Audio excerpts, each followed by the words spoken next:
Taylor on the PUP list has been in a standoff with the team over a lack of a contract extension. He's asked for a trade, which owner Jim Irsay has rejected. The Saints expected to sign running back Kareem Hunt and linebacker Anthony Barr pending physicals, according to ESPN's Diana Russini.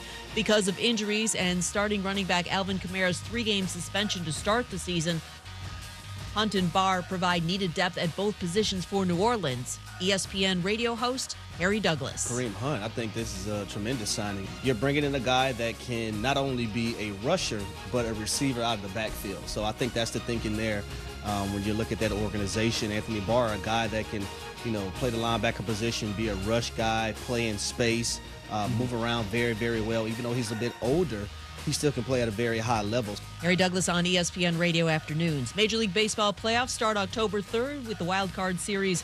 World Series begins October 27th. You don't need special gadgets to be a hero. With unlimited 1.5% cash back on every purchase, everywhere, the Capital One Quicksilver Card makes you the hero of every purchase. What's in your wallet? Terms apply. See CapitalOne.com for details. ESPN 690 and Action Sports Shacks presents Brent and Friends. Today is one of the worst days that I've had in a long time. We're getting a little punchy around here, people. It's been a lot in a row. I would love to punch you guys. Ow! It really hit me. Brent and Friends with Brent Martineau, Aaron Schachter, and Kasey Kurtz. Jacksonville's home for ESPN Radio. ESPN 690. Woo! It's a QC Kinetic special day for me. Oh, 2 hours on the pickleball court this morning. I got a thing in tweets about pickleball today. It's funny you say that. I haven't played pickleball in like 2 months. Aching bones. Bro. Oh my gosh. And they just kept playing. Oh, play more. What, you gonna say no? Were you out there with Cisco? Training for Day it? off for Cisco. Him and I on the court. Don't worry, I was being careful on that hamstring. Yep. Oof. Don't go too hard. My gosh. What's hurting, Brent? The hip. Yeah, man. A little bit on the knee. 8 games of pickleball over 2 hours. It's a beast out there today. Outside or inside? No, it's outside. Ugh. Yuck. You should have seen, my clothes weighed about 8 pounds. Yeah, it's like 120 degrees out there. My sneakers were sweating. They were soaked. What are you trying to do, man? We need you on the show. Man. So here's the deal. Here's the bet today. Do I get a cramp in the show over the next 3 hours? What's the line? Oh, I hope so. Like, it's got to be minus 140. That you will get it? Yeah. I'm all over minus 140. Like, if that's all you're setting it at, I would have gone all the way to minus 210. I mean, it's like tonight's going to be a bad sleep. Like, I am going to wake up with something tonight, and it's going to be miserable. I got a friend in my Instagram feed who goes jogging every day. He's a fitness person. Ugh. And yeah, no, I know. And I guess he was suffering from extreme heat exhaustion, but he collapsed on a street corner, like not unconscious, just kind of fell down, and then opened up his phone because, of course, the first thing radio people do is, how can I make content out of this? But he had a cramp in his calf. I had never seen anything that looked like this. It looked like that whole calf was turning inside out on him. Yeah, man, they are nasty. Ugly. They are nasty. Oof. Cramps are so bad. The hamstring ones are the worst, though. The calf's bad. The hamstring ones. I get them in my arches. I'm flat-footed. Yeah, that I don't get those as much, but when you get them, it's rough. It's pretty rough. So dehydration alert today. I'm not a guy. I'm okay with hot. Like you aren't, obviously, Aaron. You don't go outside. I exist as hot. Yes, but I'm not okay with being hot when I'm outside. Aaron. Casey, you mind? Like, do you mind the heat? You grew up you've been in Florida. He minds it. Come on. Like, it's not great, but I can, You can deal. Yeah. This if is I have, nonsense. I'm not voluntarily. Go stand outside for 5 minutes. But I can go stand outside for 5 minutes. I dare you. I double dog dare you. Is the this hottest real? The hottest year in Florida for us was 2008 when we first moved down here, because it was just like, whoa. That's your what this body feels is like, acclimating. Right? Yeah. And on top of that, Kaylee broke her leg. Like, that's right before the summer. It's rough. And so she's in a cast. Actually, I helped break Kaylee's leg going down a slide. Broke her leg. Oh, no. Yeah. It wasn't pretty. And so she's in a cast the whole time. They're like 3. And you broke your 3-year-old's leg? Yes. What a terrible parent. So you want to know how it happened? That's Yeah, what you ask. kind of. I mean, as long as the police aren't listening. Do you think I'd be telling it? That's a good point. You think in front of a microphone? Yeah, that's If right. I was afraid the police were listening. Excuse me, officers. Turn this off for a second. Turn this off. Well, I mean, I did do a segment and the police car right behind me chasing me. So you Just are a few radio short months guy. ago. Just trying to make content out of everything. But anyway, the bounce house slides. Yeah. Well, we're living out in like Eagle Harbor at the time, and so there was some like pop-up fair or something like that. Okay. Kids are 3. We go over, and it's like in a church parking lot. Those are normally a godsend, too, for parents of small children. On a random Saturday, you go past something with, like, hay bales, and you're like, this will kill an hour or two. Yes. And so we were like, okay, let's do it, right? Well, it was hot that day, like really hot. So much Welcome so to that Florida. So much so that the I don't even know what the material is they're made out of. Like The bounce houses? Yeah. It's probably like a nylon or tarpish material. Yeah. Well, it was like on fire hot. Oh, yeah. Right? So you got up to the top of this slide, and they were using towels because it was so hot on that. Yeah. Okay, so they got 3-year-olds. So I have. Do you have both of them? No, I think this was just Kaylee. I might have had both of them, but I think it was just Kaylee. And so we're on the towel. We're coming down, and the towel curls up. Now you're just peeling skin straight off the leg. Well, the towel curls up, and her leg gets caught. I mean, she's towel. 3. Yep. And it gets caught under her and under, like, now I'm, like, on it the way she's, like, you know. Oh, boy. So basically, so this is the best. This is the best. She's 3, right? And at the bottom, she's like screaming and yelling. And she's like, damn it.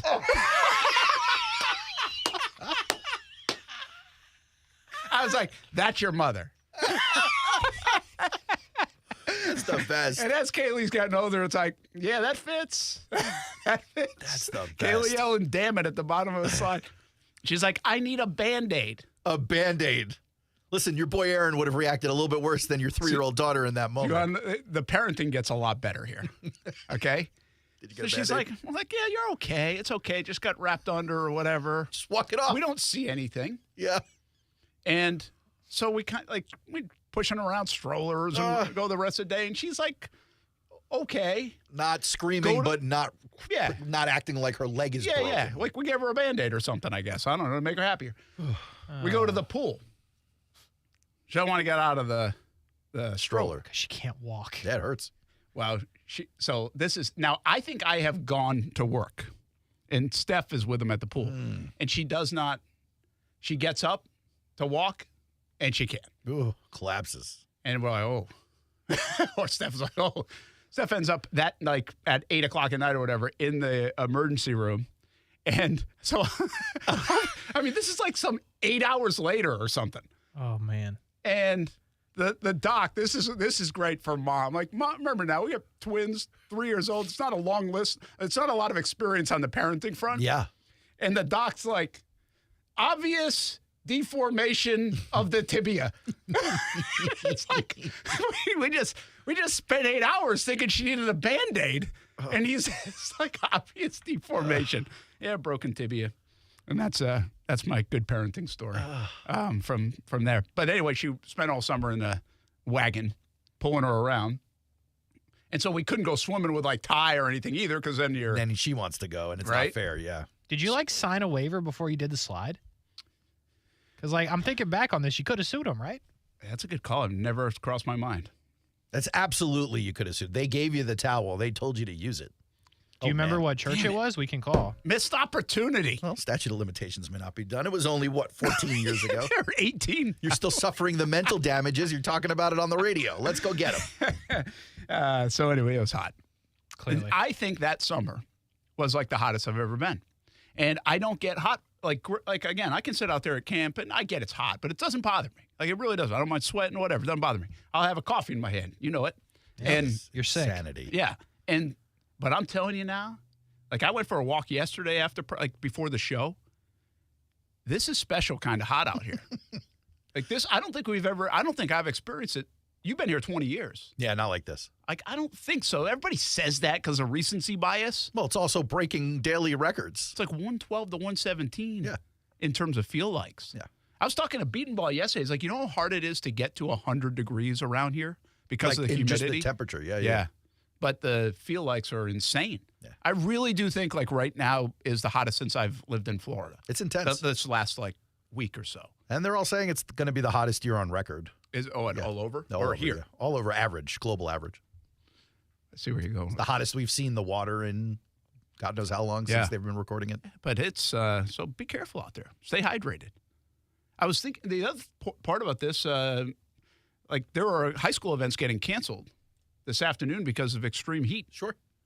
And I think the football, I don't know what the threshold is, but the high school football, like, there's a gauge here in high school football where the temperature reaches a certain point and they can't practice. They're not allowed to. Well, that's probably a good thing. Even inside? Well, Like, yeah, you can't just move all the stuff inside?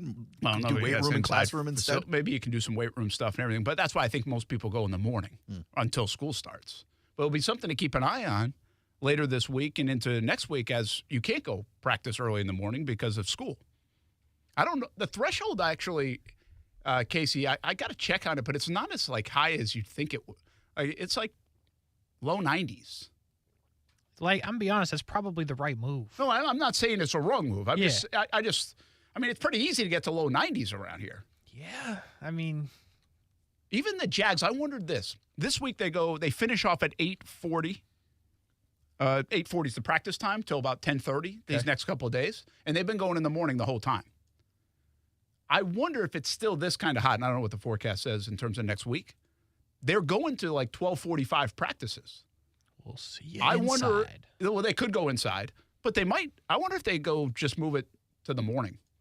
Because I think that's got to be extremely unhealthy for those guys in pads, as much as they're already losing. You're also hearing a lot of reports of overexertion, specifically in cardio-based activities. These guys having some heart issues. Well, good point. I mean, Tyler Shatley. Yeah. We didn't talk enough about the Tyler Shatley situation. Went into AFib. Yeah. Which is super serious stuff. Totally. Like, it's also a somewhat regular thing for people, but could be life and death if you don't catch it. It really can. And I start to wonder, this is the longest tenured Jag. How much, if you're Tyler Shatley, do you look at this and you're like, well, I played a long time in the NFL.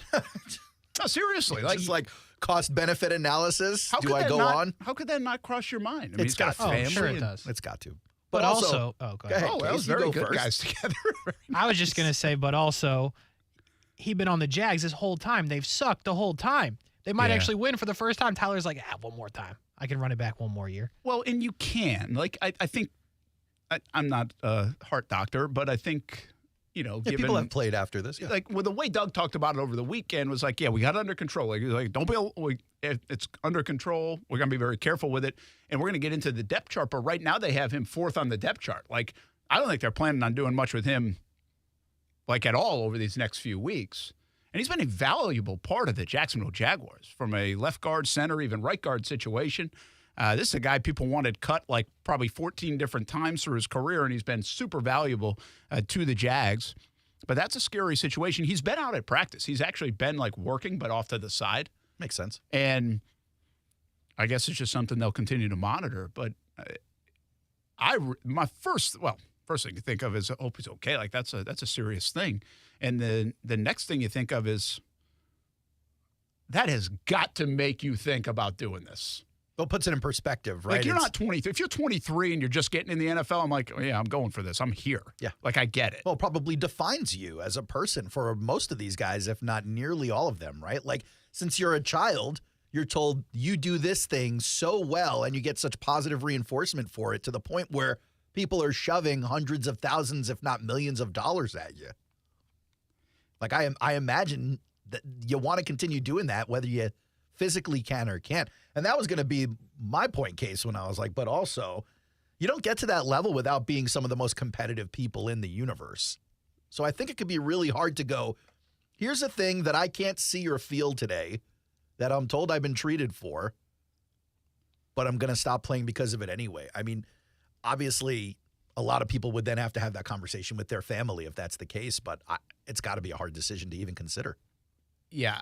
I would say it's a very hard decision to consider. I mean, you're there, right? And by the way, they're playing a young man by the name of Blake Hance, and that's like deep down the depth chart, and we don't even talk about him. But, I mean, it could be Walker Little by week 5. It could be Ben Barch if he hasn't practiced with the team. He's been working off to the side. But you could easily lose your grip on the role. That's another part of it, right? That's the way these guys think. Here's the football part of it. They need him. They need him. Yeah. He's a valuable part of the team. Like you said it, Kasey. All of a sudden, you look out on that team and that offensive line, you're like, and again, I'm a big believer in this offensive line. They have a lot of depth. I get Cam Robinson's out for a little bit. I don't know how the whole move to left guard from Walker Little and stuff is going to be. You know, I'm not a huge fan of that. I'm a fan of Tyler Shatley, and I feel good. Like when Tyler Shatley went into that role last year, I didn't notice him much. I mean, you might be remembering a play or two. I'm not saying he was perfect. I just didn't remember him much. And that's a good thing for an offensive lineman. And again, he gives you flexibility to be able to play if Luke Fortner goes down. Well, that's the thing. At the bare minimum, even if he's not one of your starters at the moment, I know he probably is because of the Cam situation, but even if he's not one of your starters after week 5, he's the ultimate prescription if any of your guard or center gets hurt. He's playing 3 of those 5 positions, and you feel good if he has to go in. So that's a guy, even if he's on your bench for a significant amount of time, if he has to come in for injury or anything, you feel pretty good about it at 3 different spots. Yeah, I think it's a really interesting career arc for Tyler Shatley. But I'll tell you one other part of this, and just to kind of get it back to the real-life situation for him. After practice is one of the fun times, really. It's kind of a cool scene, and I don't think it gets old. It used to be like you saw it just once a week or maybe twice a week. The way Doug Peterson does it is the families are there every day after practice. Every day. And, I mean, there was in my vision yesterday after practice is Tyler Shatley on, one knee and, 4 little kids, running and jumping on him to give him a big hug. You know? If that doesn't make you think twice about what you just went through and what you're doing and everything else, that's just real life. That's a real life deal. Yeah, and it certainly should give them pause. But I don't think it's that easy, especially for these guys who tie up their whole self-worth in that profession. I mean, you see people do it at a regular job. I got to imagine people in the NFL do it that much more when you've got stadiums full of people cheering your name and rooting for you and hitting you up on social media, telling you that you're their idol and stuff like that. Not saying that happens all the time to Shatley, but you understand what I'm saying. It's like, for some guys, I bet they feel the reason their kids run on them on that field and hug them is because of football as opposed to because of themselves and who they are. Yeah, and I don't know. I mean, Shatley's he's been a low-key guy. I understand what you're saying. I think if it was dire or more dire, if he felt risk, I think he'd make the decision. The story that popped in my mind, you guys remember the Rodney Gunter story? The Jags signed him from Arizona a few years back. And this was coming out of the pandemic. And during all the stuff with the pandemic, and I don't remember exactly the situation, but it was during a physical or something else, unrelated to COVID, I believe I have that right. They found a heart defect. Like a murmur for or something. Gunter. And he retired. I mean, he had literally just signed I want to say it was a $24 million deal or something, $27 million deal. Yeah. Maybe I got it too high, but, it was a decent deal, 2 or 3 years, and never played for the Jags. But again, that's a good reason they do those physicals and everything else to be able to find that stuff for Gunter at the time and now Tyler Shatley. So we'll see what happens. Again, I think there's 2 different stories going on. How does he feel about everything? It seems like he's back out there and obviously feeling confident. Doug Peterson says, hey, we got it under control. We're getting it under control. We're going to be very cautious with it. And I guess we'll see where it goes. And then the football side is Jags all of a sudden have a little bit of a hole on their left guard. Right now, the first month of the season, the way this thing looks is the Jags – maybe not a little bit of a hole. They might have a pretty big hole. And it seems pretty sizable when you consider the expectations on this football team. And by the way, these were the things the Jags were able to avoid last year, not just in training camp, but during the season, where these injuries and the need to replace people out of desperation and holes in the roster, as opposed to just your backup being better skilled for the position than your starter. That's not the case here. Yeah. And so what do you do now, but also what do you do, God forbid, someone else go down? I mean, you're going even further down that Yeah, the line. domino effect is real, and really what set this into motion a little bit is the suspension of Cam Robinson, right? That kind of changes. Like, you totally feel different at this point if Cam Robinson was playing left tackle with the ones and Walker Little was getting those reps at left guard. He's getting some, but he'd get more of them, and that's kind of the plan going into it. But also for all the people who were screaming for Cam's trade after that suspension where the news of the PED violation came down, like, where would you be now without him? Even though he's gone for the first 4 weeks, you kind of need him to play left tackle until you figure out what's going on at guard. That's true. You feel better. The bottom line is the more bodies you have, however they figure it out and whoever they play, you feel better knowing the guys that you know. Yeah. And that's why I just don't think you can underrate right now even the presence of or what Tyler Shatley has done over his career, and I think what you could expect. Like, he can come in and get the job done, and that's an important thing to know as a head coach, I think, in a football team that has high expectations. Have we heard an updated timeline on Ben Bartch? Not really. Maybe we get a little bit more of that, but I mean, he continues to work to the side. We knew he started on the pup anyway, right? So, I mean, I guess that gives you a little bit of a timeline anyhow. But now those questions feel like they matter a whole lot more than they did a week ago. Yeah, and that's been a long recovery from obviously a pretty significant injury. Yeah, when did that happen with Bartch? Gosh, didn't it happen like early? Week 5 or 6. But wasn't it like a dislocated knee? Yeah. That's an uncommon injury. Yeah, I guess. And my guess is if you don't heal that sucker right. Yeah, that's fair. Especially for a lineman. Yeah, you could be dealing with that for the rest of your career. So you probably got to take care of it with extreme time and caution. Closing the he loop looks good on moving around, by the way. I mean, I watch him do drills like every day. So he looks the part. Just might not be able to get the body weight of they're not ready for that, right? Yeah, the defensive tackle. 300-pounder on you. I want to close the loop on that high school stuff we were talking about. If the heat stress reading is 82 degrees or less, normal activities permitted. 82.1 to 87, separate 4-minute breaks per hour of activity are required. If it's 87.1 to 90, maximum time of 2 hours of activity, then you need the 4 separate 4-minute breaks, and then limited to helmet and shoulder pads. And then 90.1 to 92, 1 hour of activity. Finally, 92.1 degrees or higher. No outdoor activities are allowed. Well, it's going to be that. Yeah. For days. Well, again, they can beat that in the morning. Well, yeah. They might have to start going at 4 a.m. the way it's been so hot here in Jacksonville. I think feel like last night at like 9:30 was still 96. It's just disgusting. It's nighttime temperature. Come on. We just talked about the left guard and some of the line depth chart. The Jags did release a depth chart. Some people get crazy about this stuff. I'll get crazy with you next on Brent Friends on ESPN 690.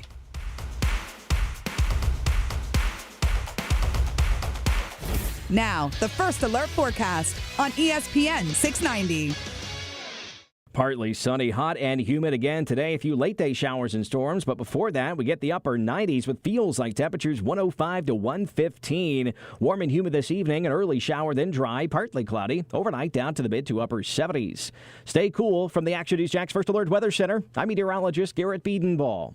The Weather Center is brought to you by Beard's Diamonds. For a limited time, get 5 years, 0 interest, only at Beard's Diamonds. I'm Mark Anajar. I'm Glenn Levine. I'm Ellie Anajar. Together, we're Anajar and Levine. If you've been hurt in a car crash, we'll fight to get you the maximum compensation you deserve. Call Anajar and Levine for your free consultation. 1-800-747-FREE. Main office, Jacksonville.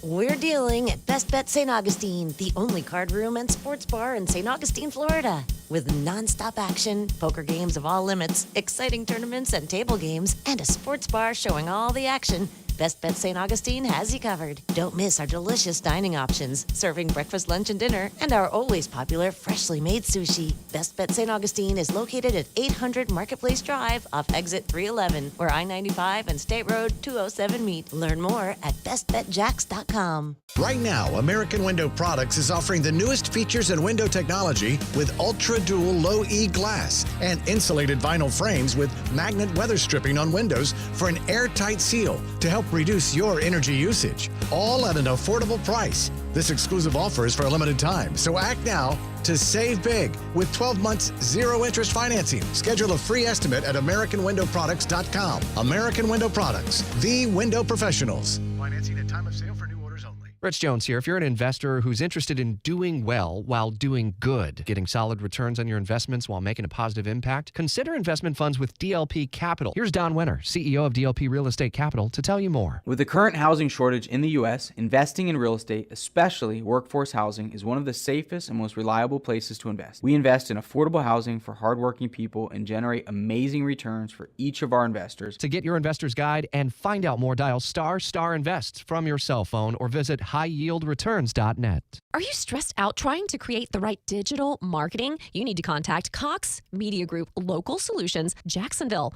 April Davis here. They've been helping businesses for more than 10 years, so they can help you market across social media, search engines, display ads, Amazon, and more. If you need expert digital advice, make sure you call the experts helping businesses with digital marketing for a decade at 904-454-2648. Keyword April. Call 904-454-2648. Keyword April. Hi, I'm Jen Chelman, president and founder of JSK Marketing, a volunteer facilitator and advisory board member for JWBC and Small Business Leader of the Year for the Jacksonville Chambers Health Council. I've received valuable business counseling and participated in the courses and education provided by JWBC. I believe the support and guidance has given me confidence and knowledge to grow my own business. Learn how to get involved and expand your network today by visiting jaxwbc.com. We look forward to serving you soon. More than 80 million Americans depend on AM radio for their news, weather, sports, and a community connection. It's the backbone of the emergency alert system. It's critical that we keep AM radio in cars because when cell and internet services are down, this free emergency service could be your only lifeline. Text AM to 52886 and tell Congress we need AM radio in cars. Message and data rates may apply. You may receive up to 4 messages a month, and you may text STOP to stop. This message furnished by the National Association of Broadcasters. I'm John Morgan of Morgan & Morgan. Last year, more clients hired Morgan & Morgan than ever before. We now have more offices, more staff, and more lawyers than any other injury firm in the world. Protecting America, fighting for you. Visit forthepeople.com for an office near you. At Simply Safe, your safety is the only thing that matters. Introducing 24/7 lifeguard protection, only from Simply Safe Home Security. Now, monitoring agents can see and speak to intruders through our new indoor camera to help stop crime in real time and for fast police response. Get 20% off any new system with Fast Protect monitoring at simplysafe.com/radio. Advanced home security, 24/7 professional monitoring for less than $1 a day. There's no safe like Simply Safe. Angie's List is now Angie, and we've heard a lot of theories about why. I thought it was an eco move. Fewer words, less paper. No, it was so you could say it faster. No, it's to be more iconic. Must be a tech thing. But those aren't quite right. It's because now you can compare upfront prices, book a service instantly, and even get your project handled from start to finish. Sounds easy. It is, and it makes us so much more than just a list. Get started at Angie.com. That's ANGI, or download the app today. The National Youth Advocate Program is now providing unique, enhanced foster care services to the St. Johns County area to meet the needs of older youth and adolescents with emotional and behavioral challenges, and those with specialized medical needs, comprehensive educational opportunities, and a holistic approach to serving the foster families, so they can better care for youth experiencing foster care. They also provide support to the families of origin of the youth in care. For more information on how you can help, call 904-443-9240. Arlington Toyota Pre-Owned is fighting inflation and saving you even more. That pre-owned 2019 Toyota Corolla you want to buy, it's not $1,000 down. Now it's just $500 down and $288 a month. Or you choose a pre-owned 2020 Camry, RAV4 or Tacoma, now just $500 down and $388 a month. With over 400 used cars in stock, plus more than 100 vehicles under $18K, Arlington's fighting inflation and saving you big time. 10939 Atlantic Boulevard and online at arlingtontoyota.com. Visit arlingtontoyota.com/offers for full details. Hello, it's me, the designer jeans in your closet. The back of your closet. What am I doing here? Would you keep caviar in the back of your fridge with the ketchup and old milk? Yeah, I don't think so. So, what happened to us? I mean, have you seen my label?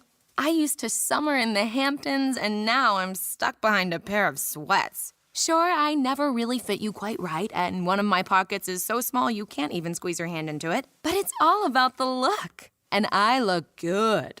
I need to get back out on the scene so I can be seen. You know, going to fancy parties, getting expensive iced coffees, Sunday fun days. Okay?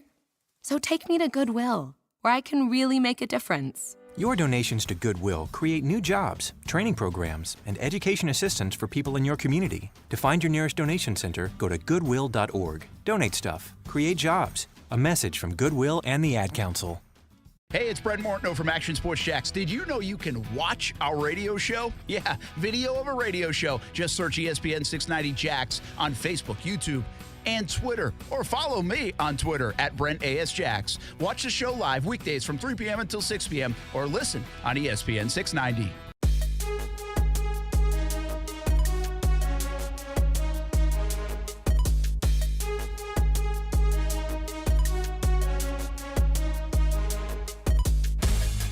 Welcome back, Brent Friends on ESPN 690. Brent Martineau, Kasey Kurtz, Aaron Schachter. Take a look at the depth chart of the Jacksonville Jaguars, and what do you see? You like depth charts? I like depth charts when there's like... You freak out about depth curiosity charts? And mystique. Curiosity is aroused. Pause. Yes. Brent's in a weird Wednesday mood today, it feels like. Is that what day it is? I think. No. It's not Wednesday, is it? Is it Wednesday? No, it's Tuesday. It's Tuesday, oh, man. My God. I'm always a day ahead. I'm making the worst day of the week better. You are. You are. You're turning Tuesday on its head. Turn Tuesday. Aroused by Tuesday. I'm like, listen, man, it's one long day this time of year, and you got me already flipping days. That's true. Maybe I'm suffering from the heat exhaustion by proxy. Any big takeaway on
with rookies? But then, to me, that's actually the one that stuck out a little bit. They got Tank Bixby in the two-hole already. Yeah. Which, yeah, again, it seems probably like they isn't know alarming. it seems like they know for sure what they've got in Tank, and we just don't know. Tank, man, I tell you, I just don't know. I don't know what his role. I keep asking every day on the show. We're going to see what his role is. But this says a lot to me that they're not afraid to put him in that two spot because, again, to your point, a lot of times they'll make guys earn it. Yeah, like they'd put Dearness Johnson ahead because he's a veteran guy, and they'll make the rookie come earn it. And maybe I like this about Doug. And maybe he's looked very good, so maybe he has earned it. I like this about Doug. And this goes back to a little bit when we were talking about the Anthony Richardson stuff or, are they going to play right away? Doug said this last year about some of the guys they drafted. It's like, well, we drafted them in like the first round or second round or third, whatever. We're going to play them. You get like those first few draft picks, like you draft them to play them. Some of the other guys on the back end might be a little more projects, special teams, role players. Yeah. Like you get it. And this shows me once again, it's like, yeah, they drafted him in the third round to play and to have a specific role. And he's looked good. And he's going to do that. And they're not afraid to pencil him in right away at that second spot in what I think is a pretty good running back room right now in Jacksonville. So that did stick out to me a little bit. You've got two blocking tight ends and two pass-catching tight ends. You got Ingram and Prince. You got Farrell and Strange. Those are the blockers. But Strange can do more. I wondered, there's some mixed thoughts on Strange so far in this camp. I think he's looked good. And when I see him catching the football, I think he looks really good. But you don't think they're going to be calling his number on pass plays, do you? I think they'll do it more than, let's just say, like Chris Manhertz. They never called his number. Like, very, very few. But didn't you think they would call Dan Arnold's number last year? But the difference, and again, this goes back to Clay. Clay was really good. Clay Harbor, when he came on, and he identified this right away in camp.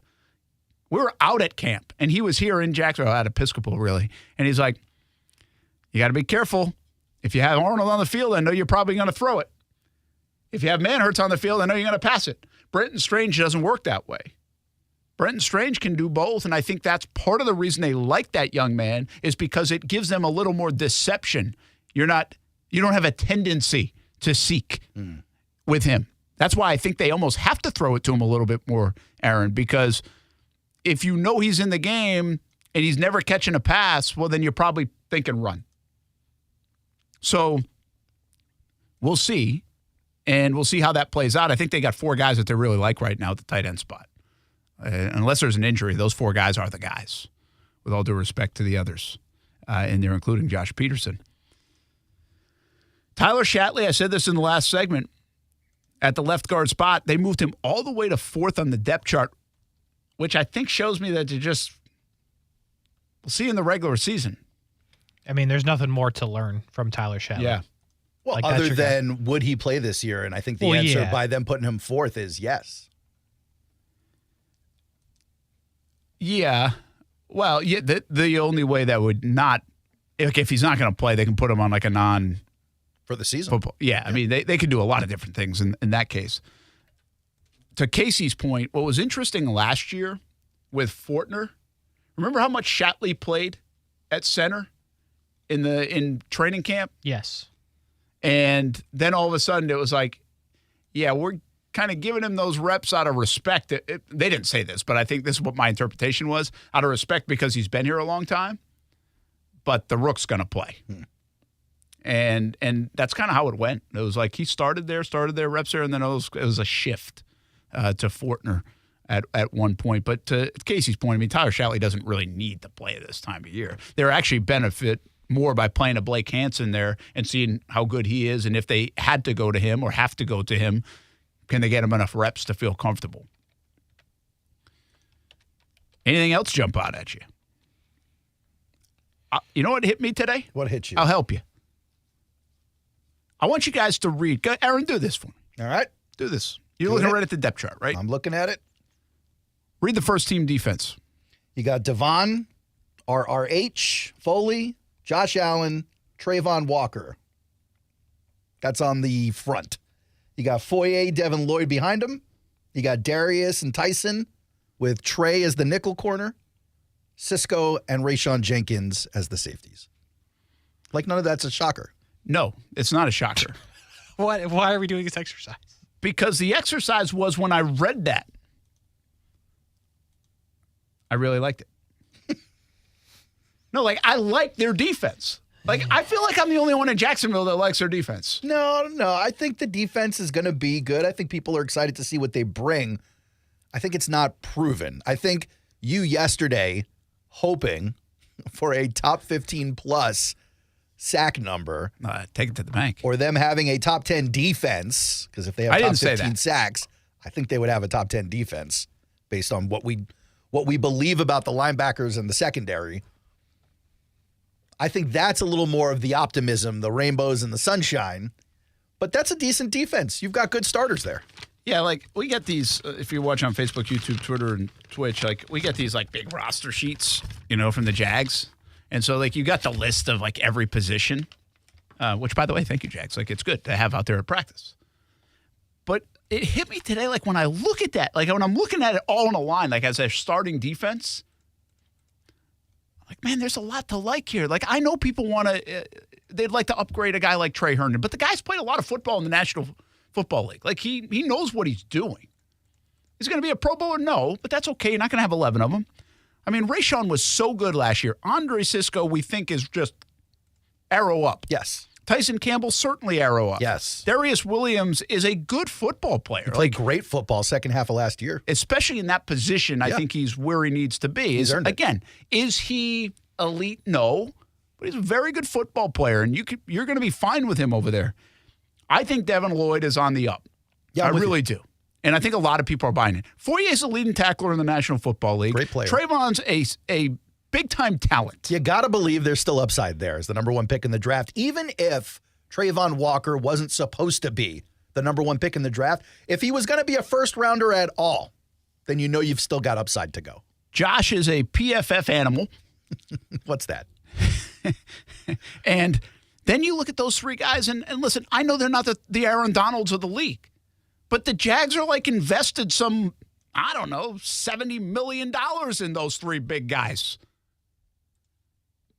And I watched them all make plays, really, other than Foley. And I just believe Foley Fatukasi is going to take a step this year. I think he's going to have a nice year because I think he's a way better player than he showed last year.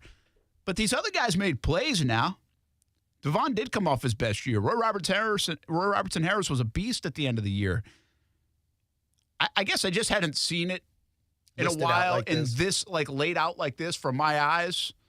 And I was like, I like it. Now, there's a second part of this. Okay. No, go ahead. I was going to say, I'm a little concerned, specifically if we're still talking defense. Yeah. Like once you get past the starters. That's where I was going. The herd's a little thin. That's where, because the Jags spent a lot of time working on depth this offseason, right? From really a lot of draft picks. Now, as much as I like that first unit, and I know you're not going to, hopefully not, use 11 guys on defense, but that second team, it's rough. Ain't making anybody smile too big. Gotsis, Ledbetter, Yasir Abdullah, Caleb Chason. Like I like Muma. Muma showed some stuff, right? Okay, like he started a little bit last year. We like Gregory Jr. and what he's shown in training camp. Yeah, Jr. and Montero Brown have had some nice plays, but they haven't played in a game. Right, it's camp stuff. You love Dewey, but like outside of that, it's tough. It is. But I guess that's the way depth is. Like if I took the Kansas City Chiefs second team defense, you'd be like, no, that doesn't get me excited. I think it depends on the team, but you're probably right for the most part. I actually think if you go to the third team on their on the depth chart, there's some guys that I like a bit and that you can buy into. Ventrell Miller's a guy that a lot of people around here are going to buy into. Yep. I think the Hallett kid is really coming along, and you're hearing his name mentioned a bunch by the coaches. And I've seen him making some plays out there. Antonio Johnson is another guy people love. And keep an eye on 21. Latavius Brinney. He looks like he belongs. He looks like he belongs. He's passing the eye test. Absolutely. Like, some guys just do that. Antonio Johnson does the same thing. Does not mean they're going to be good, but man, do they pass the eye test. Let's say hypothetically Antonio Johnson is good, but he can't make any inroads on Andre Sisco's position. Do you think you then see some kind of pivot to that nickel corner like we talked about? Well, it sounds like kind of bouncing around. I mean, I asked Foye about him yesterday, and I talked to Antonio. We'll actually hear from Antonio Johnson maybe in a little bit, but they're moving him. Like they already are playing with that a little bit. Now, where do they want him? The depth chart says it basically at safety.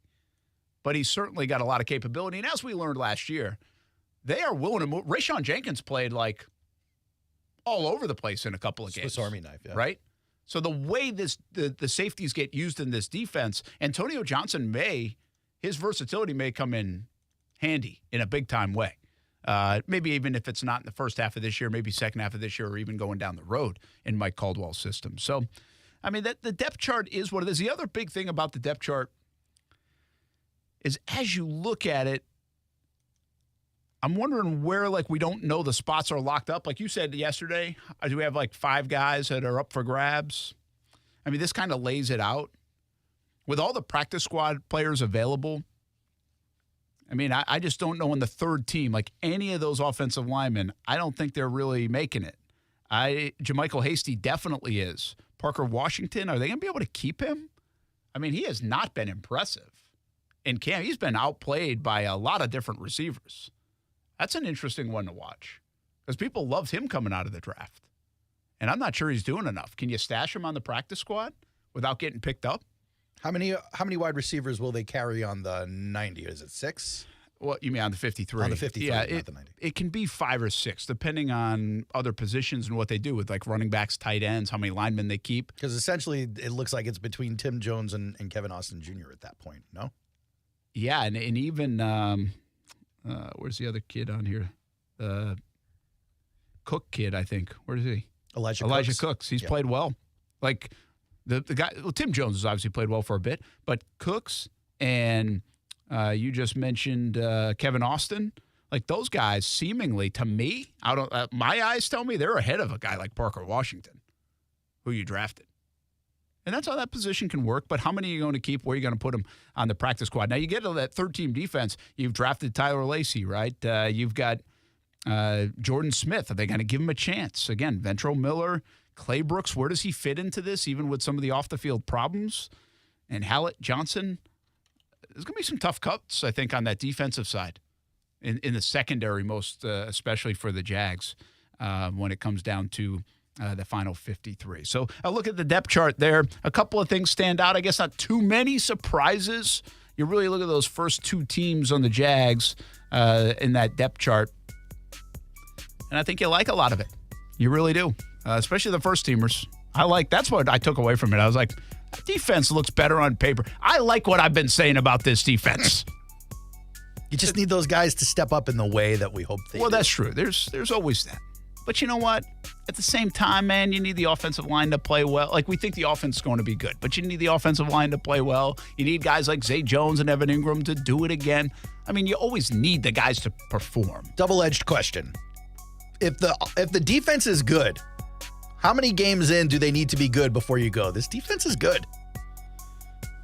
Because I don't feel it'll take you long. Let me take a look at the schedule, and I'll answer that when we come back. I mean, Kansas City's in week 2. If they do something there, you might say it after week 2. But also, if they don't, but do it in, the following 2 or 3 weeks, you might. Yeah, it might be by the end of the London trip. Might need that long until we believe it. Yeah.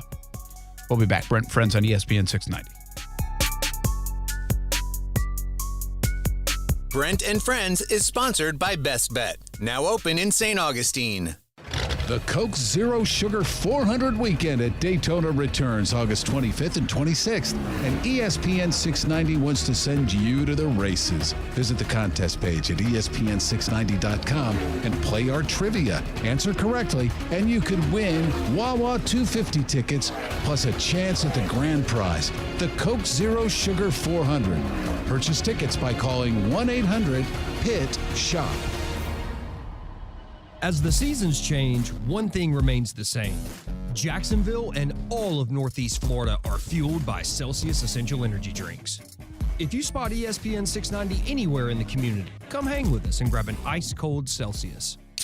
The kids are the latest in the Martineau household to get a car from Nimnick Buick GMC. That happened back in December. They absolutely love it, and they're having a fantastic summer. Hope you're having a fantastic summer. And if you're in car shopping mode, you know where to go. Nimnick Buick GMC. You can try them out at nimnickbuickgmc.com or check them out and what's on the lot on Phillips Highway. Also, if you're looking for a used car, plenty available under $18,000. It's the #1 Buick GMC dealer in Jacksonville, nimnickbuickgmc.com. GMC, we are professional grade.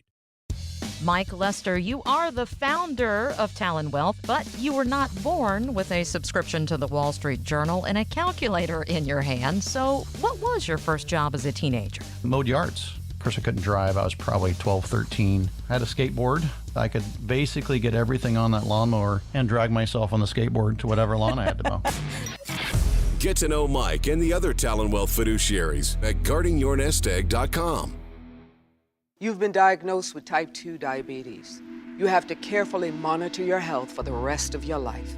And you have an increased risk of developing cardiovascular disease. Cut, take 2, action. You've been diagnosed with a new purpose, to fight for the amazing life you made for yourself. To look that risk of heart disease square in the face and say, no, not me. You've been given a new opportunity to live. Get started at NoDiabetesByHeart.org. Jaguars football is right around the corner. After an exciting playoff run last season, optimism is at an all-time high. Tailgaters is right across the street from Everbank Stadium, offering clean, permanent restrooms, food options, a full liquor bar, and all parking spots are on well-kept grass lots. Every game at Tailgaters is a championship experience. Demand is high following last year's historic season, so spaces are very limited. Secure your parking today at tailgatersparking.com. If you wait, you're going to miss out. tailgatersparking.com. What's your name? Leonard Skinnard. Live live in concert. Second show added by popular demand. October 5th at the St. Augustine Amphitheater. Celebrating 50 years of Leonard Skinner. On sale now at Ticketmaster.com. Finding great candidates to hire can be like, well, trying to find a needle in a haystack, but not with ZipRecruiter. Its powerful technology actively finds and invites qualified candidates to apply to your job. So while other companies might deliver a lot of hay, ZipRecruiter finds you the needle in the haystack. See why 4 out of 5 employers who post a job on ZipRecruiter get a quality candidate within the first day. Try ZipRecruiter for free at ZipRecruiter.com/free. That's ZipRecruiter.com/free. Action Sports Jax. Watch, listen, subscribe. You can watch us on CBS 47 and Fox 30. You can listen right here on ESPN 690. And you can subscribe to our YouTube and podcast, Action Sports Jax on ESPN 690. Action Sports Jax. Watch, listen, subscribe.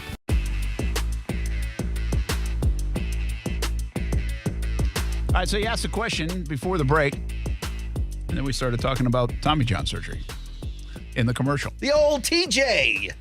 The schedule for the Jags. Your question is basically, how soon will we know if the Jags defense is good or bad? And then I want to know the other side, too. How long will it take you to go? Might be a problem here. I mean, that could happen week 1, technically, but... Well, I think it's already happened in camp for the Jags fans. They just are not satisfied with this defense. And I understand, by the way, that you want to be great on both sides of the ball. But let's be realistic. How many teams are great on both sides of the ball? No, very few. I mean, the only one that you really... they have the ability to be great on paper, I think, well, I'll stretch this out. I'm going to start with the Philadelphia Eagles. Great on both sides. I'm going to go to the Dallas Cowboys. Are we just in the NFC? Okay. Just because those two teams jump out because they have stars on both sides. But not the Giants and not the Commanders. No. Not the Cardinals, not the Rams. Niners. Niners are a team that could be good, really good on both. Seahawks, you could make the case. I'm not doing that. They're not elite, but they're good. No, but I'm talking elite. That's what I mean. Jags fans right now want them to be elite on both sides. They think the offense is going to be elite. The defense is not. Well, in that case, not the Bears, Lions, Packers, or Vikings, not the Falcons, not the Panthers, not the Saints or the Bucks. That's the NFC. Maybe the Bills. I was going to say the Bills, when they came to Jacksonville, lost 9-6. They were number 1 in offense and number 1 in defense in the National Football League 2 years ago. Yeah, they've got the Jags talent. Beat them. Dolphins, another team with the talent. That's a good one. Not the Patriots. I mean, the Jets will have a top 5 defense. The question is, will the offense work? I think it will. They might be one of those teams. Not the Broncos. Certainly the Chiefs played defense well last year. I don't know if you'd call them elite. I just don't think you think of the Chiefs as watch out for their defense. Yeah. You're right. Not the Raiders, not the Chargers. I mean, Ravens have a reputation for being one of the better defenses, but if you look at their statistics, they were good last year, but they weren't elite. Neither were the Bengals. Neither were the Browns or the Steelers, Texans, Colts, Jaguars, and Titans. Very few teams. So basically, I think you named about 6. If that. Yeah, so that's hard. My point is it's hard to be really good on both sides. I think it's easier to be, really good on offense and more than adequate, above average on defense. That's what the Chiefs are. When you have 55 sacks, well, that ain't an average defense. I mean, that's pretty damn good. It was second in the league in a very critical category, getting after the passer. So to answer your question, Indianapolis, will we know the story? Well, if they're bad against a rookie quarterback, that might start to tell the story. The Chiefs are an unfair one. Why is it unfair? Well, it's at home.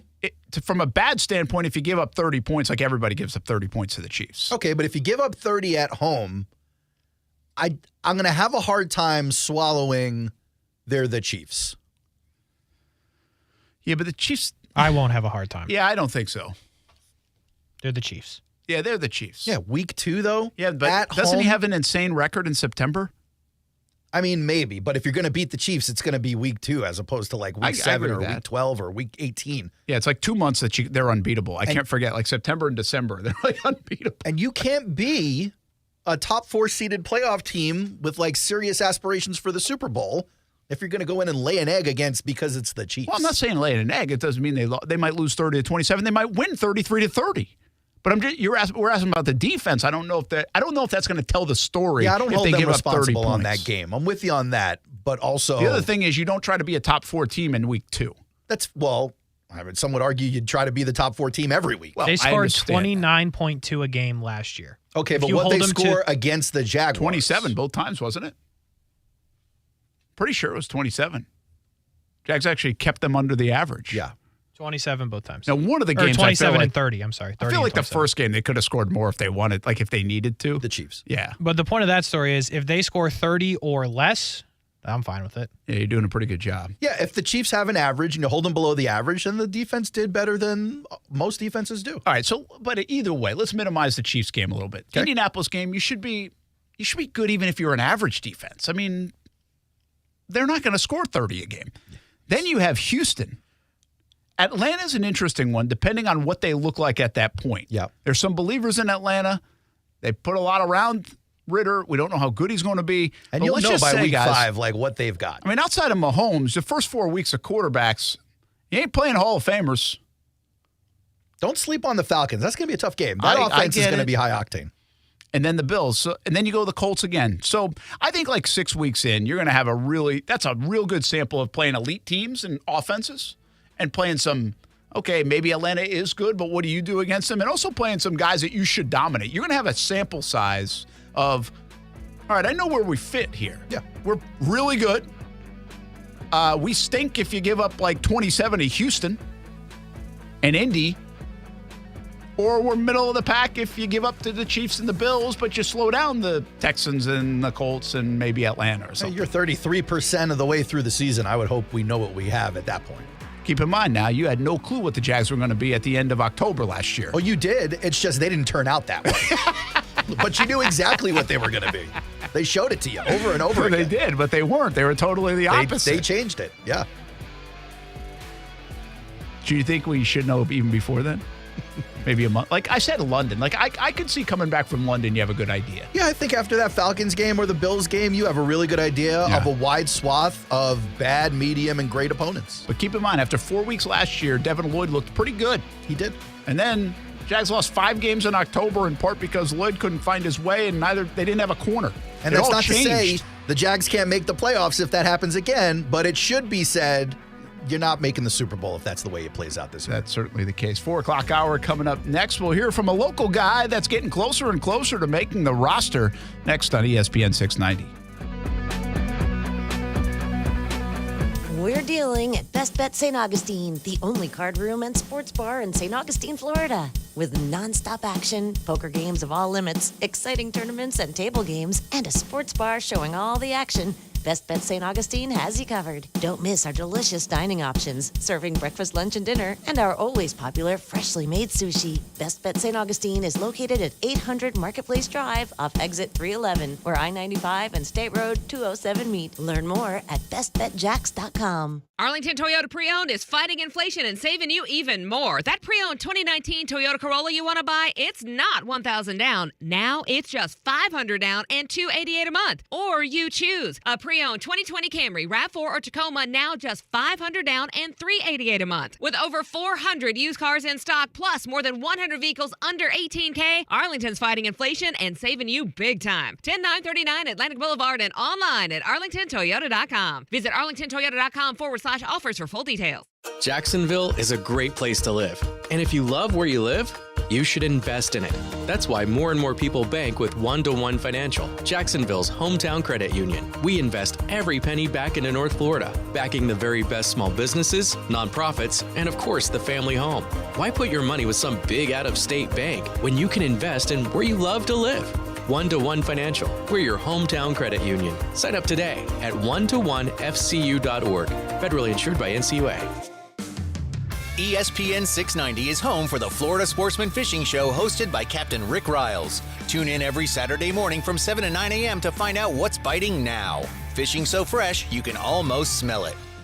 Drowning in IRS debt? If you can't afford to pay your IRS debt due to economic hardship, you can now be free of IRS collection efforts by taking advantage of a special IRS tax hardship program. This program allows Americans who owe the IRS to resolve their delinquent tax debt once and for all. In some cases, maybe even reducing what you owe significantly. An open phone line has been established by Community Tax for consumers to call and see if they qualify. Simply dial 800-249-2509. If you owe back taxes to the IRS and cannot afford to pay them back or have years of unfiled tax returns, help is standing by. Just call the Community Tax Helpline today at 800-249-2509 for the help that you need. Don't take on the IRS alone. They can attack your wages, savings, pension, home, and even your Social Security check. Call 800-249-2509 to see if you qualify. That's 800-249-2509.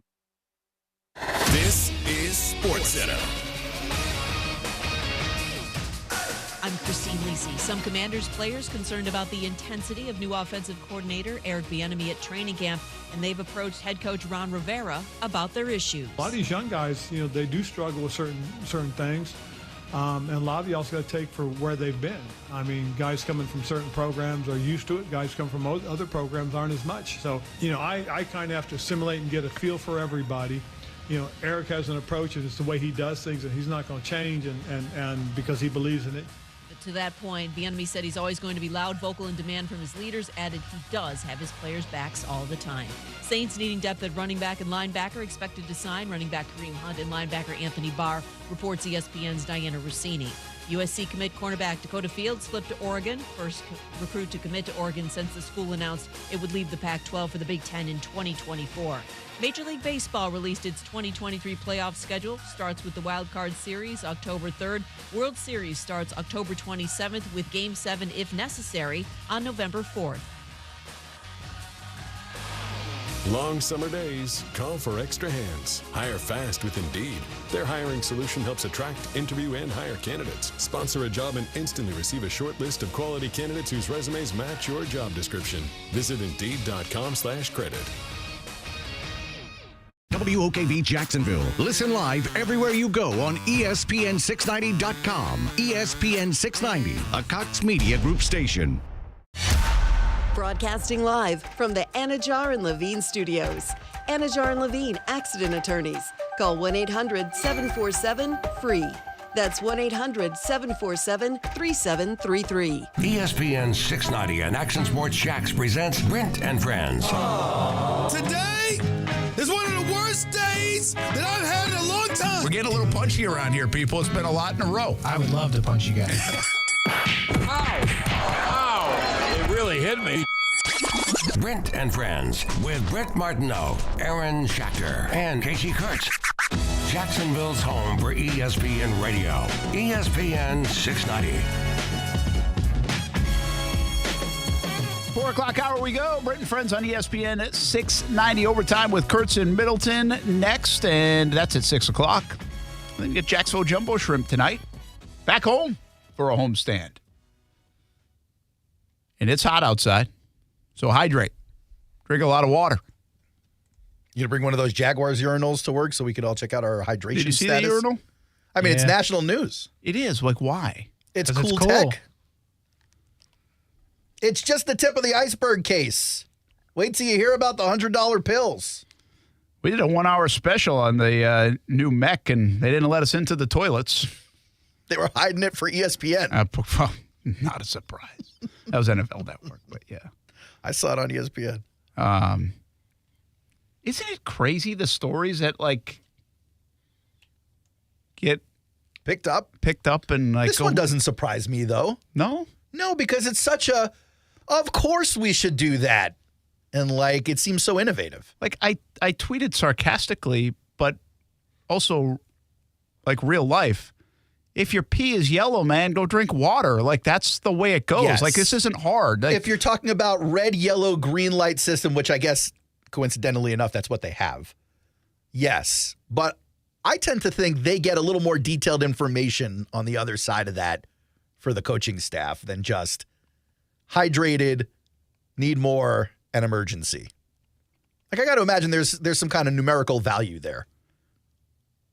I guess. There's a chart. There is a chart that they actually, you can look it up anywhere. It looks like you're going to Home Depot to pick out a paint color.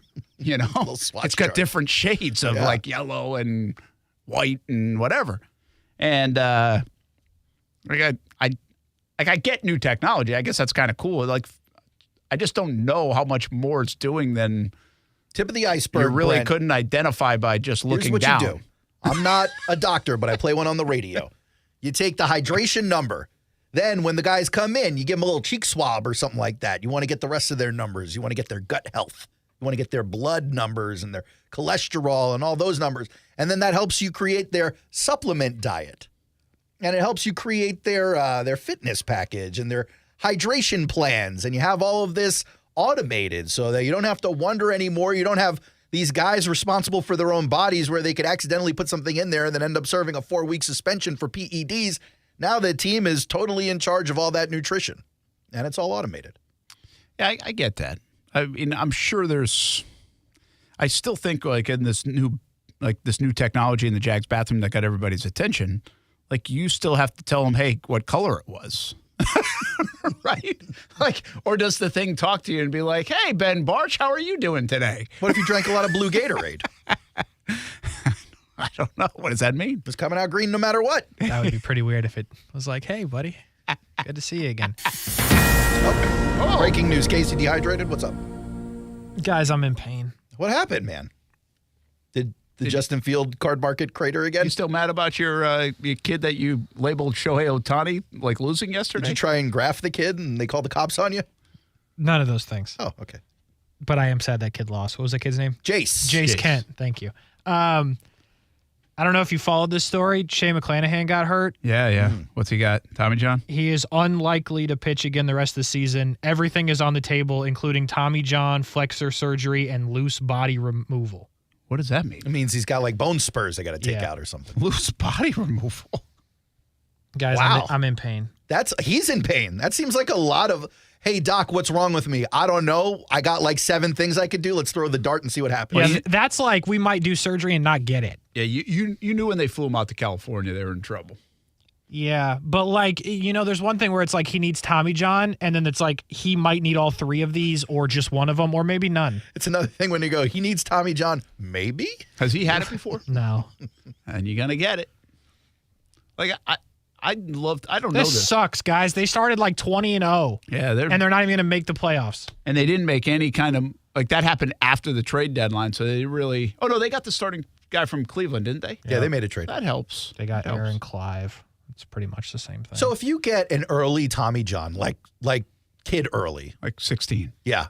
Does that mean you can avoid it later on down the line, or are you putting the same wear and tear on the thing? It doesn't. I think it makes you a less likely candidate. Oh, good. Jeff Passan. In a season filled with brutal pitching health, Jeffrey Springs and Drew Rasmussen needed Tommy John surgery. McClanahan's arm injury is the worst of all. Oh, okay. And by the way, they lost Glasnow for a long bit. He's also hurt again, by the way. So, yeah, the Rays make the playoffs almost every year. You don't got to worry about it. I hate everything. It's a long season, hard to make it healthy, man. That's a big part of it. Big part of it, as we know, and we'll be saying the same thing here in Jacksonville around the NFL season. Sorry to hear that. I wonder if I don't want to go on. Ty's as devastated as you are about this. Text Ty that I'm in pain. I will. See if he's in pain. I'll see if he's in pain.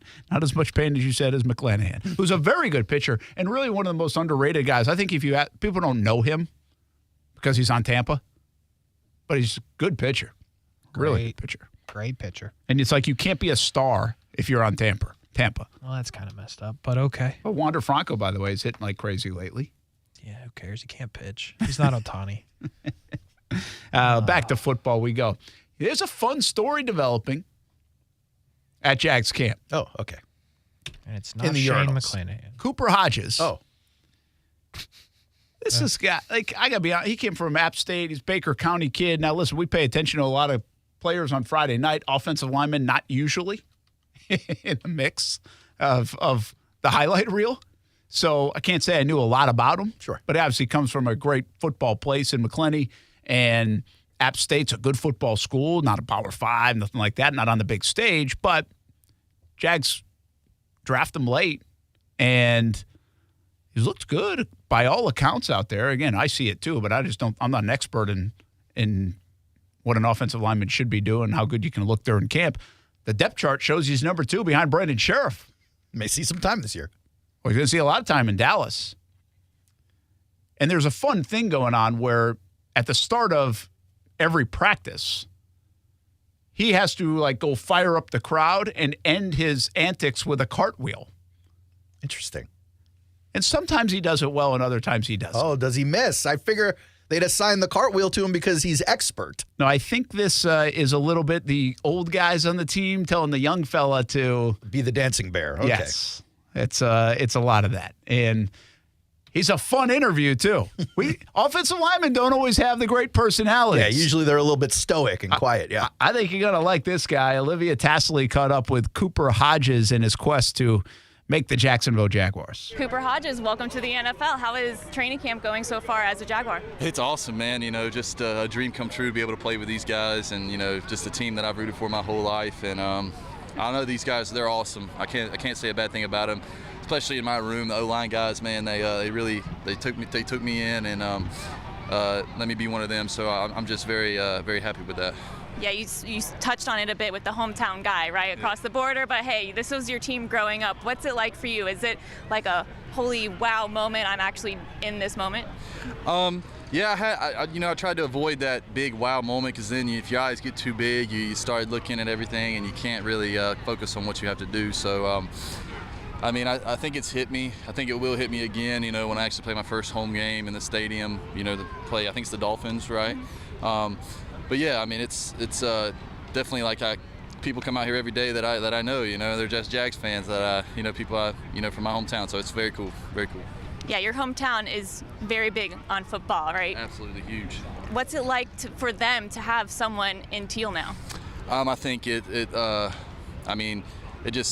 I think they're just very, you know, even more supportive of the Jaguars now, you know, just to have a hometown boy on this team and for it to be their team already, it just, you know, they kind of feel like, hey, Jacksonville's, Baker's a part of Jacksonville, you know, that kind of thing. I think it's huge for them, you know, and I think it's very, you know, big for like the kids in my town too. You know, they realize, hey, there's a kid that, you know, played on this field where I'm playing and he's playing with, you know, Trevor Lawrence and Calvin Ridley and Travis and all these guys. So I think it's huge. Yeah, high school football is just around the corner later this month. Are you going to be making out to any games? Yeah, I should. I mean, depending on my schedule here, you know, but I definitely will. You know, I have a younger brother now. He's going into high school. He's going into 9th grade. So hopefully I get to see him, you know, see what he can do. You know, he's trying to top big brother right now. So see if he can do it, you know. You have one local bar, I hear, in your area that's making a Cooper Hodges wall with all your newspapers, clippings, jerseys. To have that type of support from your community, what's it like to you to see that impact you have? Oh man, it's for me, it's huge. I mean, it's like Candler's Bar, and it's, you know, it's a place that I've been going for, you know, when I was in middle school. Obviously not, but just been hanging out there my whole life, and just kind of. For them to, put that wall up and do that kind of thing for me, it really means a lot. And I mean, they know I'm a loyal customer. I like pizza and wings. You know, I'll be there. You know what I'm saying? So it's huge. It's huge. I saw that in order to gain weight, you looked up to Tim Tebow and his bowl of cereal before bedtime. Is that still a part of the routine? Oh no, not anymore. Not anymore. Now our nutritionists, Jackie and Mindy, they don't like cereal. You know, they kind of forbade cereal, you know, in a sense. But no, I mean, it's a lot easier like once you kind of understand the health plan and what they're trying to do. And now it's just, you know, protein, vegetables, and some carbs, man. Just plain and simple. Plus, I'm getting older. My metabolism slowed down. I get fat real quick, you know. So for you, I heard tugboat all over. I hear people cheering it. I hear your teammates cheering it. Where did that come from? It's when I came in, they like, you need what's your nickname? If you don't have a nickname, they're going to give you one kind of thing. And I was like, okay, well, I had a nickname in college, you know, it was Tugboat. And I got it, man. We were doing this thing for a VA, and we're just volunteering with some veterans. And I just sat with this one veteran this whole time, and me and him were just kind of shooting the bull, just having a good time, and just having just fellowshipping a little bit. And his name was Tugboat. So as soon as I left, you know, he's a big burly man, just kind of bearded up, big belly. So it kind of everybody made a connection, like, Tugboat, and I guess it kind of stuck, you know. So now you're gonna carry that name on. Sure. You can call me Tugboat or Coop. It don't matter to me, you know. Or 75. I don't care. So it's cool with me. I don't mind. I also saw that you like to hype the crowd up with what my inner cheerleader is hyped about, a cartwheel. Yeah. How did that come about? Oh, well, so, these are their dog days at camp right now, and it's kind of hard to find some juice, and especially for guys who've been doing it for a long time. So if I can, I'll do it any way I can. I'll get the crowd hyped for them, and then they started seeing me do that, and they're like, it would be crazy if you did a cartwheel. I was like, you want it, I got it, dude. I'll go out there and do it, and I'm 2 for 4 right now. I've landed 2, I fell on 2, so I'm doing what I can, but hopefully. Maybe if I get real good at it, I'll throw something else in the mix. Maybe do a one-hander or something crazy. But we'll see. Hey, if you ever need tips, I got you. All right, sweet. All right, talk to me about these dog days of summer as the practices are getting longer. Practices are soon going to be in the heat more. Going to be starting at 11, 12, 1 o'clock. What's the mentality going into that? Oh, free toughness. This is just free toughness out here. I mean, it's our edge. When people got to come home, I mean, if we play a lot of games at 1 o'clock, and it's hot at 1 o'clock, really hot, and that's we're used to it. They're not going to be, and that's going to be our edge in the fourth quarter when teams are tired and we're just a truck and we're used to it. I mean, that's how we're going to win a lot of games. You see Tony Baselli out here a lot at practice, and he's the first Jaguars Pro Football Hall of Famer, and you're in that position as well. On the offensive tackle side, what's it like to have a guy like him out here? Watching your practice, does that motivate you, push you a little bit more? I've heard of Tony Baselli my whole life, and it's awesome to have a guy like that watching practice and just, he just being here means a lot. It means that she cares about the Jags. How many people are going to come to training camp and watch the team they played for? You know what I mean? Not many. Not everybody's going to do that. And just to have as elite player as he was, and just how. It's kind of like a leadership thing, man. It shows how to be, how I want to be. It's something to look up to. So it's awesome. That guy's awesome. I love the interview. Good job, Olivia Tassley, and also like the cartwheeling, and he's fun. Yeah, he sounds fun. Fun guy, man, enjoying the moment. Isn't that kind of cool, too? Yes. Like, there's a lot of stress. You're trying to make it. Like, there's this aha moment, like I'm in the NFL. But, again, that's very short-lived if you don't get it done. And yet I feel Even like if you do get it done, it's short-lived. Well, true. I think he's soaking it in and going to work with a smile on his face, and it doesn't seem like he's stressed out at all. And maybe some of that's because – there's this confidence once you get to this stage if you think you belong. Like, I ask this question a lot to the younger players. Maybe they're draft picks, maybe they're not, but it's like once you saw this in action, like once you see Calvin Ridley up close, and once you see Brandon Sheriff, who's 7 years older, 6 years older than Cooper Hodges, and you see how good he is, how big he is, how strong he is, and it's real life and not just watching on the TV, like, do you have this moment like, damn, these guys are so good, I'm not sure I'm that good, or like, I can do this. I'm good enough. I'm here with these guys who, I grew up watching. And Leonard Fournette said this, and he got a lot of heat for it, but I liked when he said this because I feel like I knew what it meant. He was asked early on when he was a rookie in Jacksonville, like, how is it? What's the NFL like? He's like, it's the same, man. It's like I played in the SEC. And so people ran with the SEC stuff. And they were like, well, this NFL's not the SEC, blah, blah, blah, blah, blah. Of course, the SEC, it just means more. Like, I get it, why people were all over it. But he wasn't saying the SEC is equal to the NFL. Yeah. Well, but I think what he was saying is, dude pulled an Urban Meyer. It kind of was. He was saying it prepared him for the NFL because it's a higher level of play than everywhere else. Yeah, but I also think what he was saying is this ain't no different than anything else I've done because I'm that good. A little bit of that, too. Sure. Like, it's like that. I can play with anybody. I don't care if this is the elite. I'm elite. And that's not everybody's going to have that reaction. I mean, there was a young man picked from Jacksonville up San Francisco under Trent Baalke named A.J. Jenkins, and the minute they got on the field, basically, they knew, like, we made a mistake. That was like a first-round pick. Like, he doesn't fit. Whatever was on tape, whatever was in the workouts, whatever. Like, that is the one thing you don't know when you put that player in with all these other players that are good, how that's going to look. Yeah. But they kind of knew. The story is out of San Francisco. They knew right away that was not going to work. And it was like, oh, no. And players got to go through those ebbs and flows too. We heard about Tua last year, wondering if he would, or the year before, that he had all these confidence issues, wondering if he even belonged in the NFL. You hear a few of these guys go through that. Oh yeah, and I get it. Like, I would think that. Why not? Right? Sure. Especially if you're not playing well early. So full circle on this conversation, I feel like Cooper Hodges almost has a sense of confidence that, yeah, I played at Baker County, I played at App State. Like, that wasn't the SEC. But I'm good enough to play here. Yeah, I've earned it. And I feel like he's proven to the coaches to this point that he is. Now, these games are going to be big for a guy like Cooper Hodges and so many players on this roster. But keep an eye on him now. Fun guy, local guy, and easy to root for, and seems to be turning heads in camp. So when you draft late, you have 13 draft picks in your 7th-round draft picks and stuff like that. That's hard to make the team at this kind of team, right? We knew that when the Jags drafted 13 guys. It's like it's going to be hard to make this team for some of them. Sure, or stand out from the other 12 guys, but it's not automatic. Man, good thing they got all those picks, though. What's the last late-round draft pick for the Jaguars that ended up developing into a starter that you guys can remember? I mean, James, but he wasn't even picked. Yeah, he was UFDA, wasn't he? I mean, that's even. They've actually had better, off the top of my head, I feel like they've had better luck with that. Trey Herndon is a undrafted free agent guy. Wasn't Corey Grant undrafted? Corey Grant, James Robinson.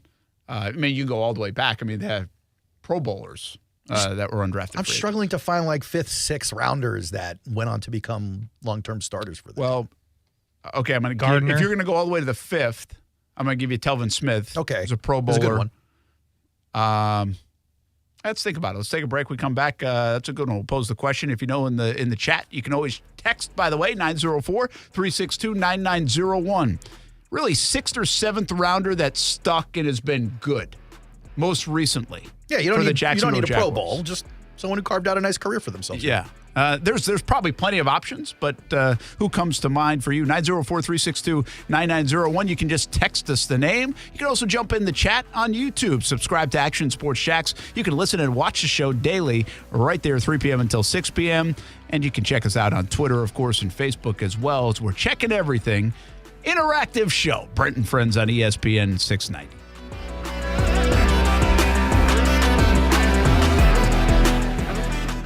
Now, the First Alert forecast on ESPN 690.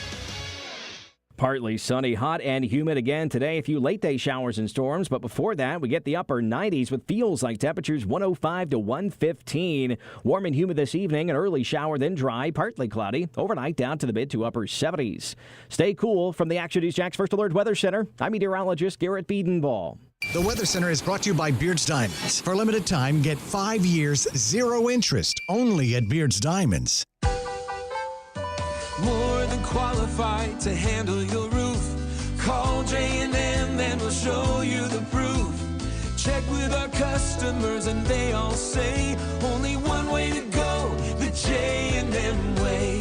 We take pride in doing quality work at a fair price. And you can finance your new roof for as low as $139 per month. J&M Roofing, under the umbrella. Call 904-337-0509. License number CCC 1331951. The kids are the latest in the Martineau household to get a car from Nimnick Buick GMC. That happened back in December. They absolutely love it, and they're having a fantastic summer. Hope you're having a fantastic summer. And if you're in car shopping mode, you know where to go. Nimnick Buick GMC. You can try them out at nimnickbuickgmc.com or check them out and what's on the lot on Phillips Highway. Also, if you're looking for a used car, plenty available under $18,000. It's the #1 Buick GMC dealer in Jacksonville, nimnickbuickgmc.com. GMC, we are professional grade. I'm John Morgan of Morgan & Morgan. We recently received a call from an injured person. The insurance company had offered them $11,000. We took the case over and got more than $2 million in court. Morgan & Morgan. Visit forthepeople.com for an office near you. Are you a real estate investor or have considered investing and want to know where you can put your money that offers solid returns and protects against market volatility? It's Rich Jones. I want to introduce you to DLP Capital, CEO and founder Don Wenner. For more than a decade, DLP Capital has delighted our investors with consistent double-digit returns. Through the smart, conservative real estate investment strategy our company is built on, we have been able to achieve this with monthly distributions and tax shelters so our investors can keep more of their returns. Dial **invest on your cell phone or visit highyieldreturns.net.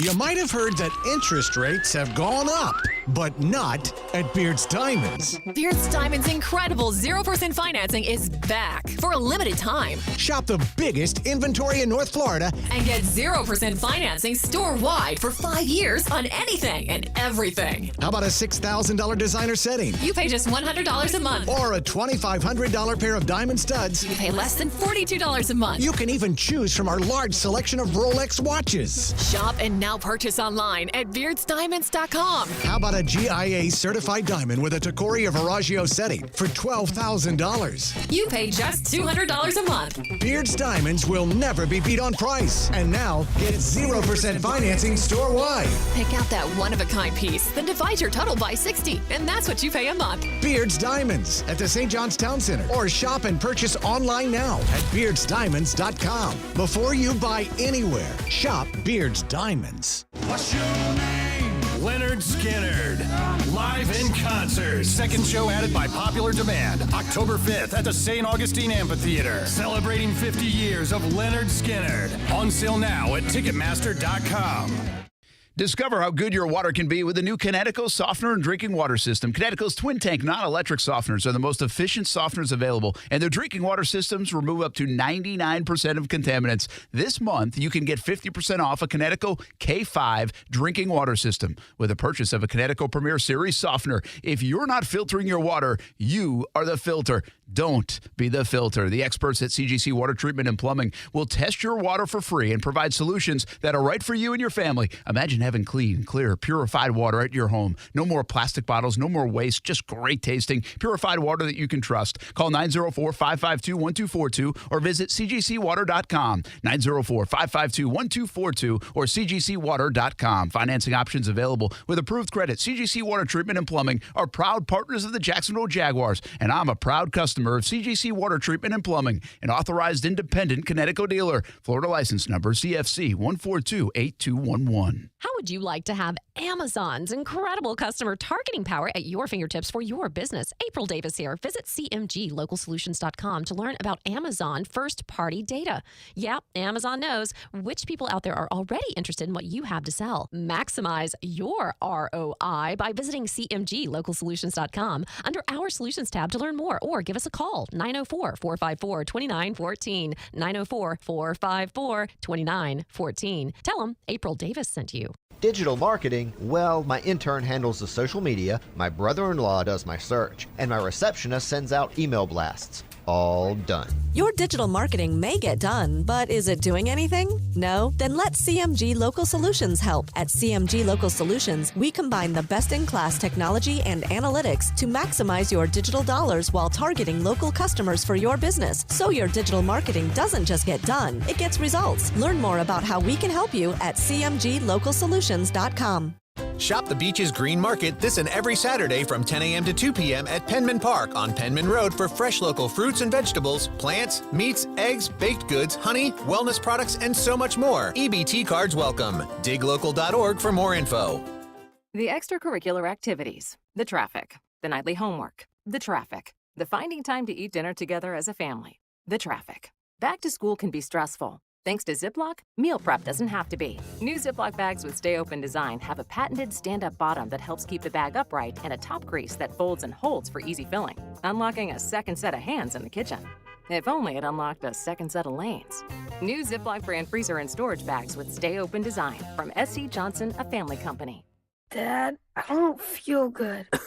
I'll grab the Vicks DayQuil Kids Honey. Isn't DayQuil just for parents? Actually, Vicks DayQuil Kids Honey is just for kids, specially designed to treat kids' most bothersome cold symptoms quickly with a honeylicious tasting flavor kids like. You know what else kids like? DayQuil Kids Honey first, then video games. Deal. Vicks DayQuil Kids Honey. The kids' honeylicious daytime coughing, congestion, stuffy head, stuffy nose medicine. Safe for ages 6+. Stay with ESPN 690 for your chance to see and hear our special events in the Farah and Farah Performance Studio throughout 2023. Powered by Farah and Farah and ESPN 690, Jacksonville's home for ESPN Radio.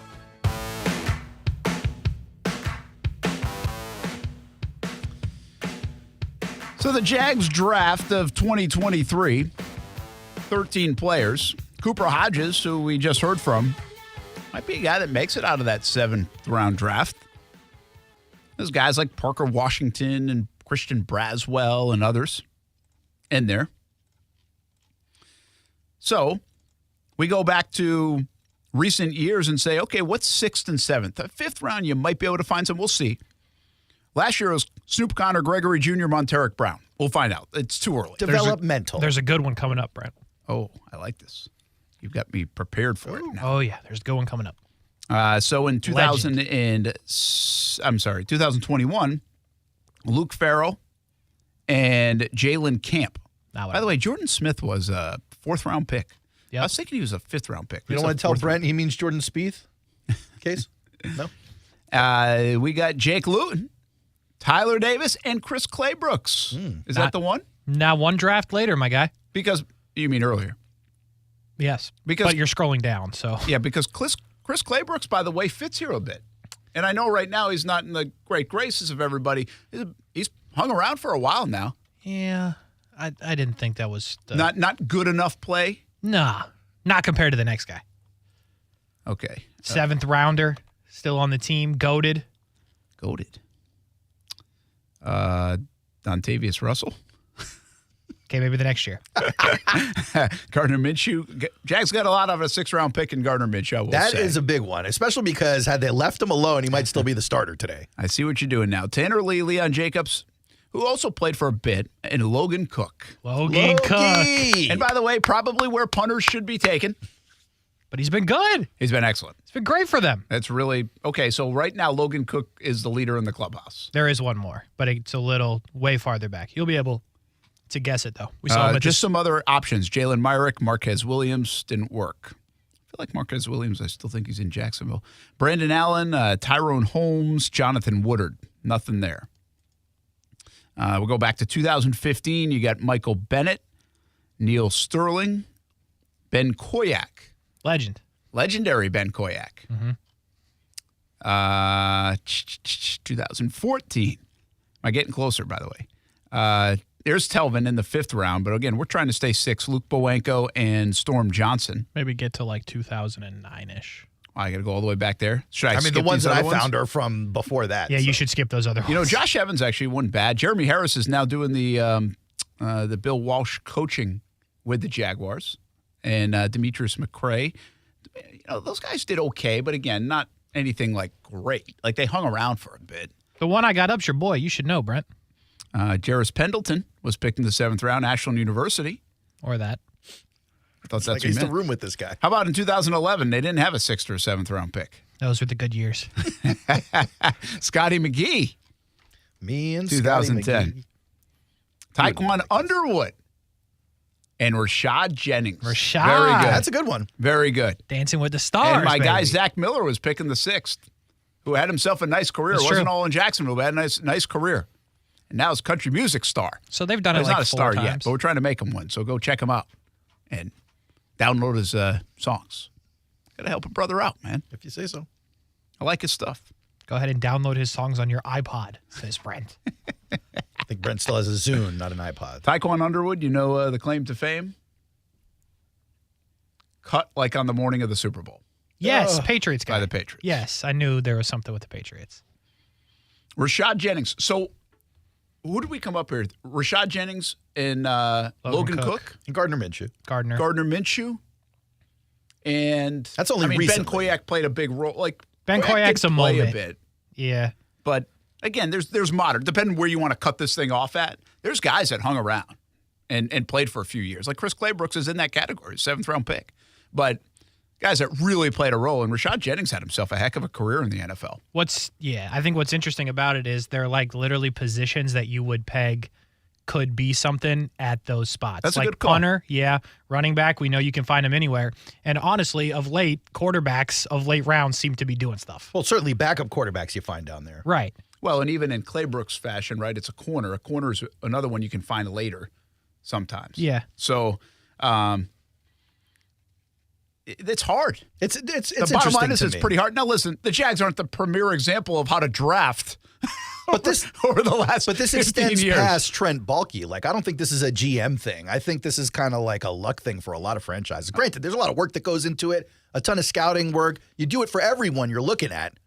But like you said earlier, until you get a guy on the field with the rest of your guys, you don't really know if he belongs there or not. Well, and a lot of these guys in the 7th round, they start getting like the smaller schools. Mm-hmm. So like even Rashad was from Liberty, right? So can you fit in? And that's why you're a little hesitant to pick him even earlier in the draft. The other thing now with 7th round guys, not so much with 6th, but with 7th round, I'm not even sure the better players are sometimes going in the 7th round. I think more are getting undrafted because they don't want to be picked. It's like there's more money in undrafted free agency. Please don't pick me here. Delphonic pointing out Lazard, the Lazard King, when undrafted free agent. Oh, he was undrafted. No, yeah. they've done better with undrafted free agents than low round draft picks. Yeah, Mike Hilton, undrafted free agent. Jags have been terrific in the undrafted free agent. I do think though their best round is the second Montel round. Owens made a Pro Bowl. He was an undrafted guy. Yeah, Keelan Cole was good. Keelan Cole's still in the league. They've made a bunch of franchise impacting choices in the 2nd round, more so than the 1st round, I think. Oh, that's always what you're hoping for. Well, I guess the point is they've had a lot of high 1st round picks that didn't necessarily work out for the team. Yeah, I mean they've had too many problems. The one in terms of I think what's interesting when it comes to the Jags in drafting or at least acquiring players, it's not so much where they were drafted, how they were acquired. It's you start to look at how good they were based on if other teams pick them up when they leave. So there was a really long stretch when guys like, I don't know, maybe it's a Scotty McGee or somebody wouldn't make the team, or you'd get cut a year in, and they'd be done with football. Okay, that was it. I think what you're seeing now is a lot of guys. I mean, even from the Keelan Coles of the world to you name it, they're getting picked up. Just making a career that has nothing to do with Sundays. So okay, they might have played here for a little bit, contributed, moved on. That's part of the business. Or the Jags helped even develop them to the point where they can continue their NFL career. Like that is a big shift from, I would say, pre-2016-ish to now. Like the first, I felt like 7-8 years I was here, a Jag get cut, very unlikely he'd be picked up by anybody. It didn't matter where they were being drafted. I mean, from like Luke Jokel, I think went to Seattle for a minute. Yep. That was good. But that was what we were talking about. Now I think you see guys that, like Lazard. Lazard's a great example. Undrafted free agent. You stash him on the practice squad. He stays there a little bit, but then Green Bay picks him up, and now he's a $44 million man. $44 million receiver with Aaron Rodgers. Yep. And the Jets are real happy about it. Even their fans. Right, Aaron? So I think that just shows you the Jags. Again, a lot of this, and not to pile on them, because the whole city has for the last decade at times, is like that Gene Smith era was so bad in terms of the acquisition of players that it's not like it just didn't fit here. It didn't fit anywhere in this league.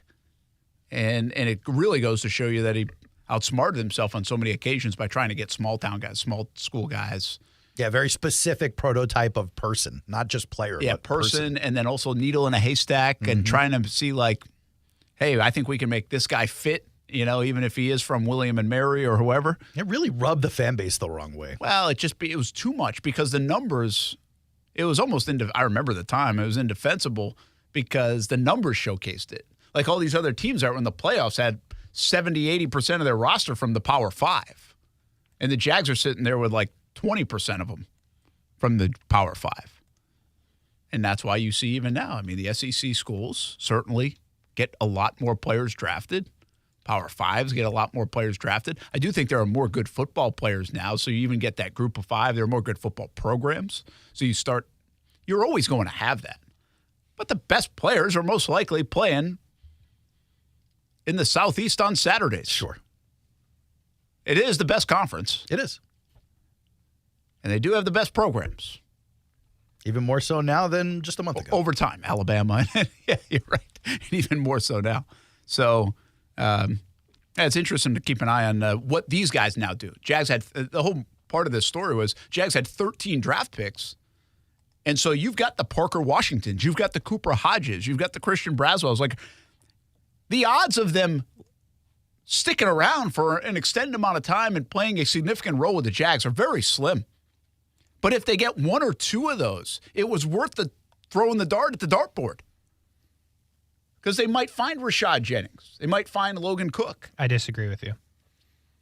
I know you don't like that. No, but if acquiring those picks mean you have to consistently move back from your normal draft pick and you're throwing darts at the dartboard, then just pick your guy at 24 and forget the darts or whatever pick you have.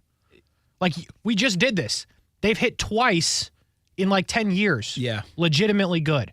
So what are the odds they're going to hit again on these guys? Well, that would be my argument. Your argument could be really good, and it will take a little bit of time, right, to prove it out, especially in this draft. Because this is a good draft for that argument. Because the Jags were sitting there like, why are they drafting all these people? Now, the word on the street is they were trying to trade at various times. Or the word from them is that they were trying to trade. Sure. Now, they could tell us. We don't know. We're not in the room.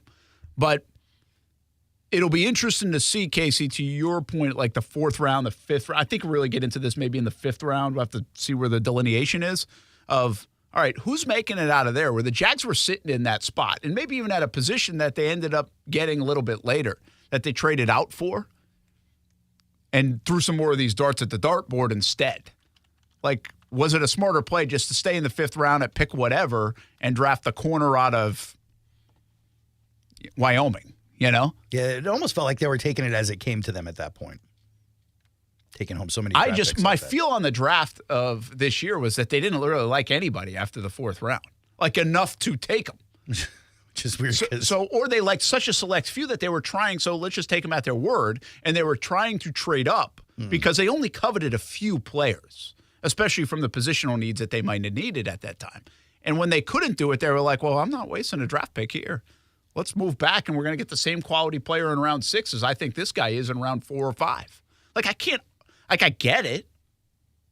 I just don't know if they're right. Or we're not going to know for a while. Might know sooner than a while. It might be pretty quick. Like, you can have faith in the front office. You look at the last couple of drafts, and maybe it speaks to how bad the roster was 3 years ago, but it's pretty awful. You've got a couple of drafts here where you've got impactful players, like past the first and second round. Yeah, these last couple have been pretty good. Yeah, and 21 and 22 Here's the deal, guys. They don't need all 13 of these guys to be good. They really don't. Like, they're not. They're not going to be good. They do need They're four not of even them going to be make good. the team. Like, 13 of them aren't going to make the team. But they need 4 of them to be – they need 3 of them to be good. They would like 4 or 5 of them, I think, to be really. You need Anton Harrison to be good. You need Anton Harrison to be good. You kind of need Tank Bigsby to be good. And I think you need Brent. I think you need those first 3-round picks to be good. Well, then you also kind of need an Antonio Johnson or Yasir Abdullah to play well. That's fine. Okay. That's fine. But here's what I would say is you're probably not getting both. That's fair. That's not the way that it works. Not the probability. Like, you're not going to hit on all of them. That's just the way the game works. Maybe that's why you draft 13. So when you hit on 4, you're like, we barely hit. Well, that's what I would go back and say. Like, if they get 3 good players, because the first 3 rounds, if they get 2 more, like, pretty good players, and then they get 2 more role players out of 13, that's 7 guys that stick around for a few years, that might be a good draft here. Not just here. That might be a good draft for anybody. Yeah, period. Case, compare 20 to like 22 or 21. And granted, the jury's still out on a lot of these guys. 21's like ridiculous. You can't compare. You can't compare 20 to anything. They sucked. But they had a lot of draft picks. The 2020 draft? Yes. C.J. Henderson, Caleb Chason, Laviska Shenault, Von Hamilton. It's like it's arguably one of the worst drafts that anyone's ever drafted. They need that not to happen. So let's go look at 2020 real quick. I feel like there's a draft season. C.J. Henderson, Chason, you mentioned Shenault. So Hamilton, they extended. There you go. I like Barch, but you better get healthy. Josiah Scott's gone on to play. Is he still in Philly? I think so.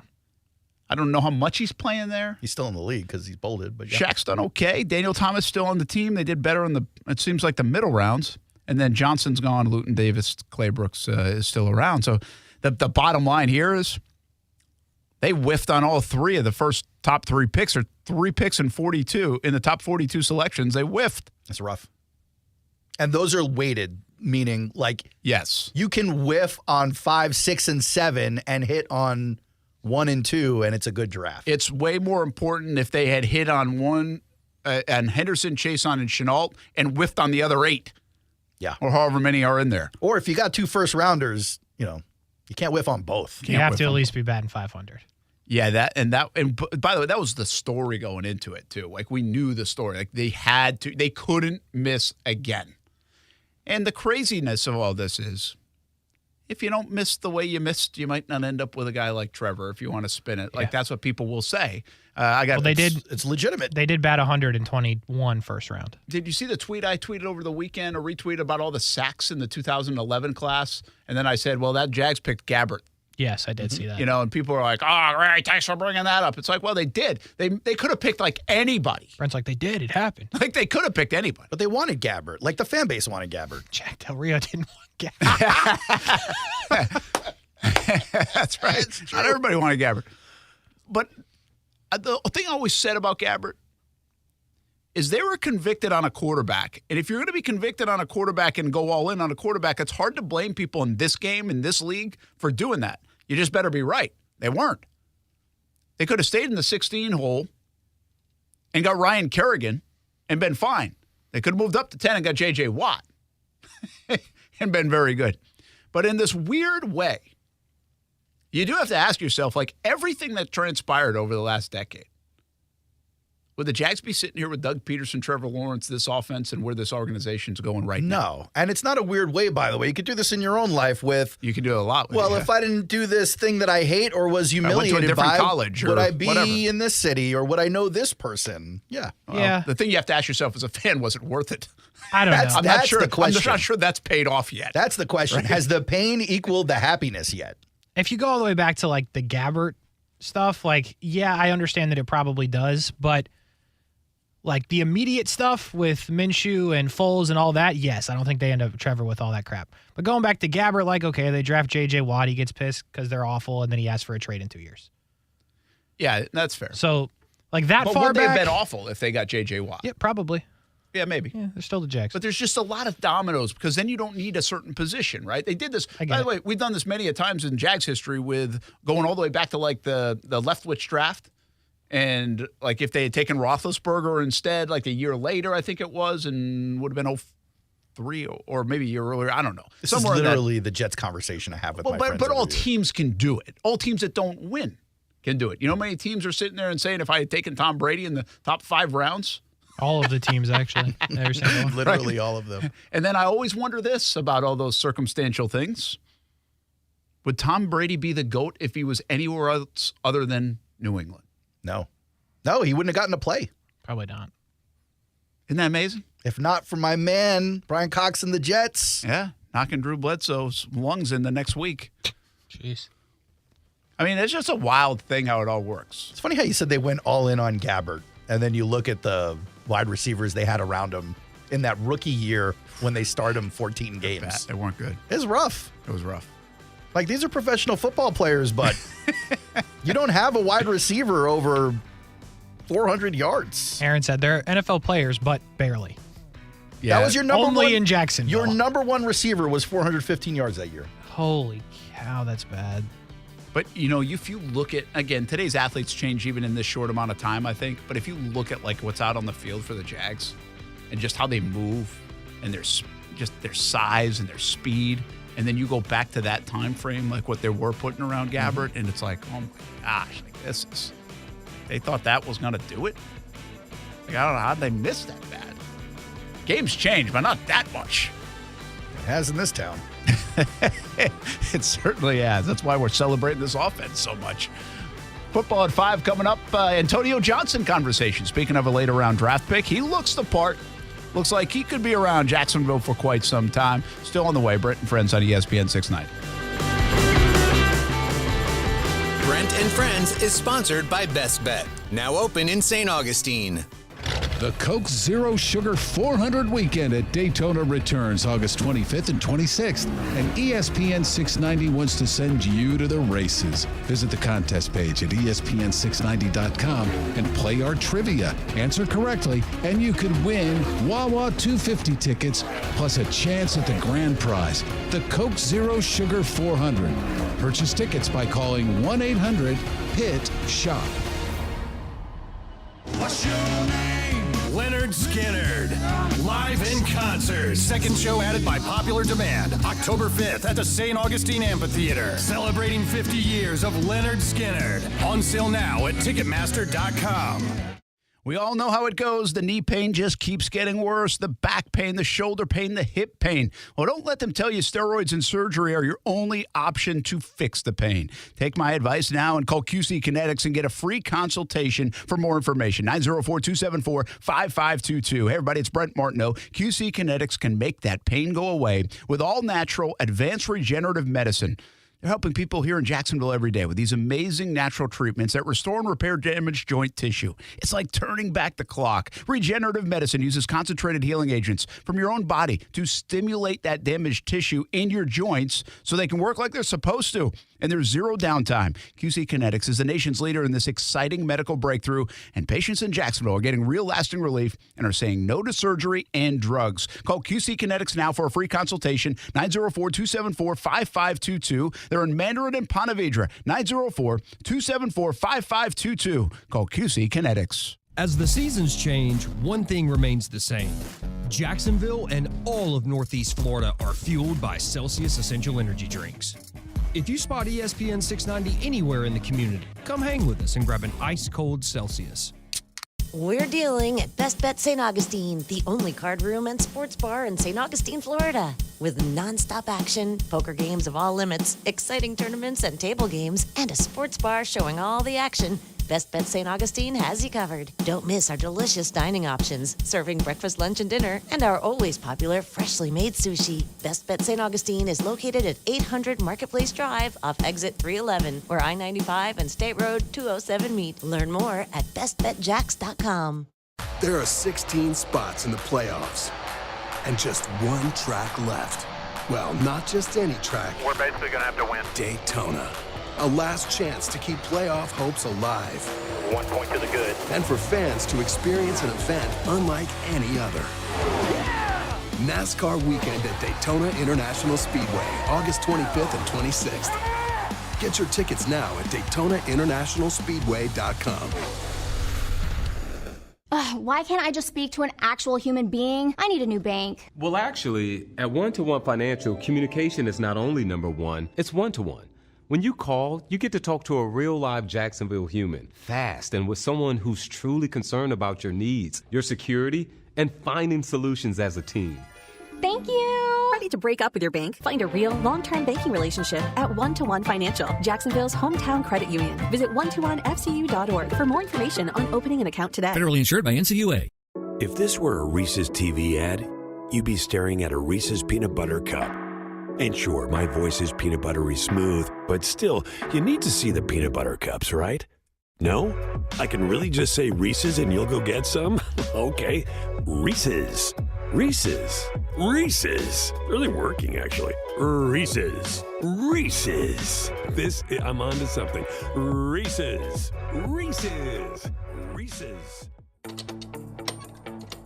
So you're in the middle of a kitchen update, and you can't tell if that's a faucet stem or a flange. With the Home Depot app, doing doesn't miss a beat. It'll find what you need in a snap, and it'll show you how to find it in store with a tap. Or get it delivered free. For doing that doesn't stop, download the Home Depot app. It's made for doing. If this were a Reese's TV ad, you'd be staring at a Reese's peanut butter cup. And sure, my voice is peanut buttery smooth, but still, you need to see the peanut butter cups, right? No? I can really just say Reese's and you'll go get some?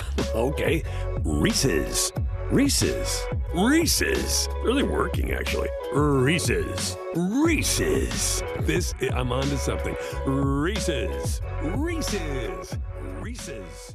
The Chief is always tracking to give you the first alert. Get into something sturdy. If you're in a mobile home, you got to get out. When summer season in Florida becomes storm season, put your trust in Action News Jack's first alert chief meteorologist, Mike Burrish, to warn you first. Stop traveling, get to the side of the road, let the storm pass. No one can get you better prepared before the next storm hits. Take shelter right now. Mike Burrish and the Action News Jack's first alert weather team, because knowing first matters most. Rock and roll legend Bret Michaels will perform live at the St. Augustine Amphitheater on Saturday, December 2nd. Every rose has its thorn. And ESPN 690 has your chance at a pair of tickets to the show. Head over to the contest page at ESPN690.com and register to win tickets to see Bret Michaels at the Amp.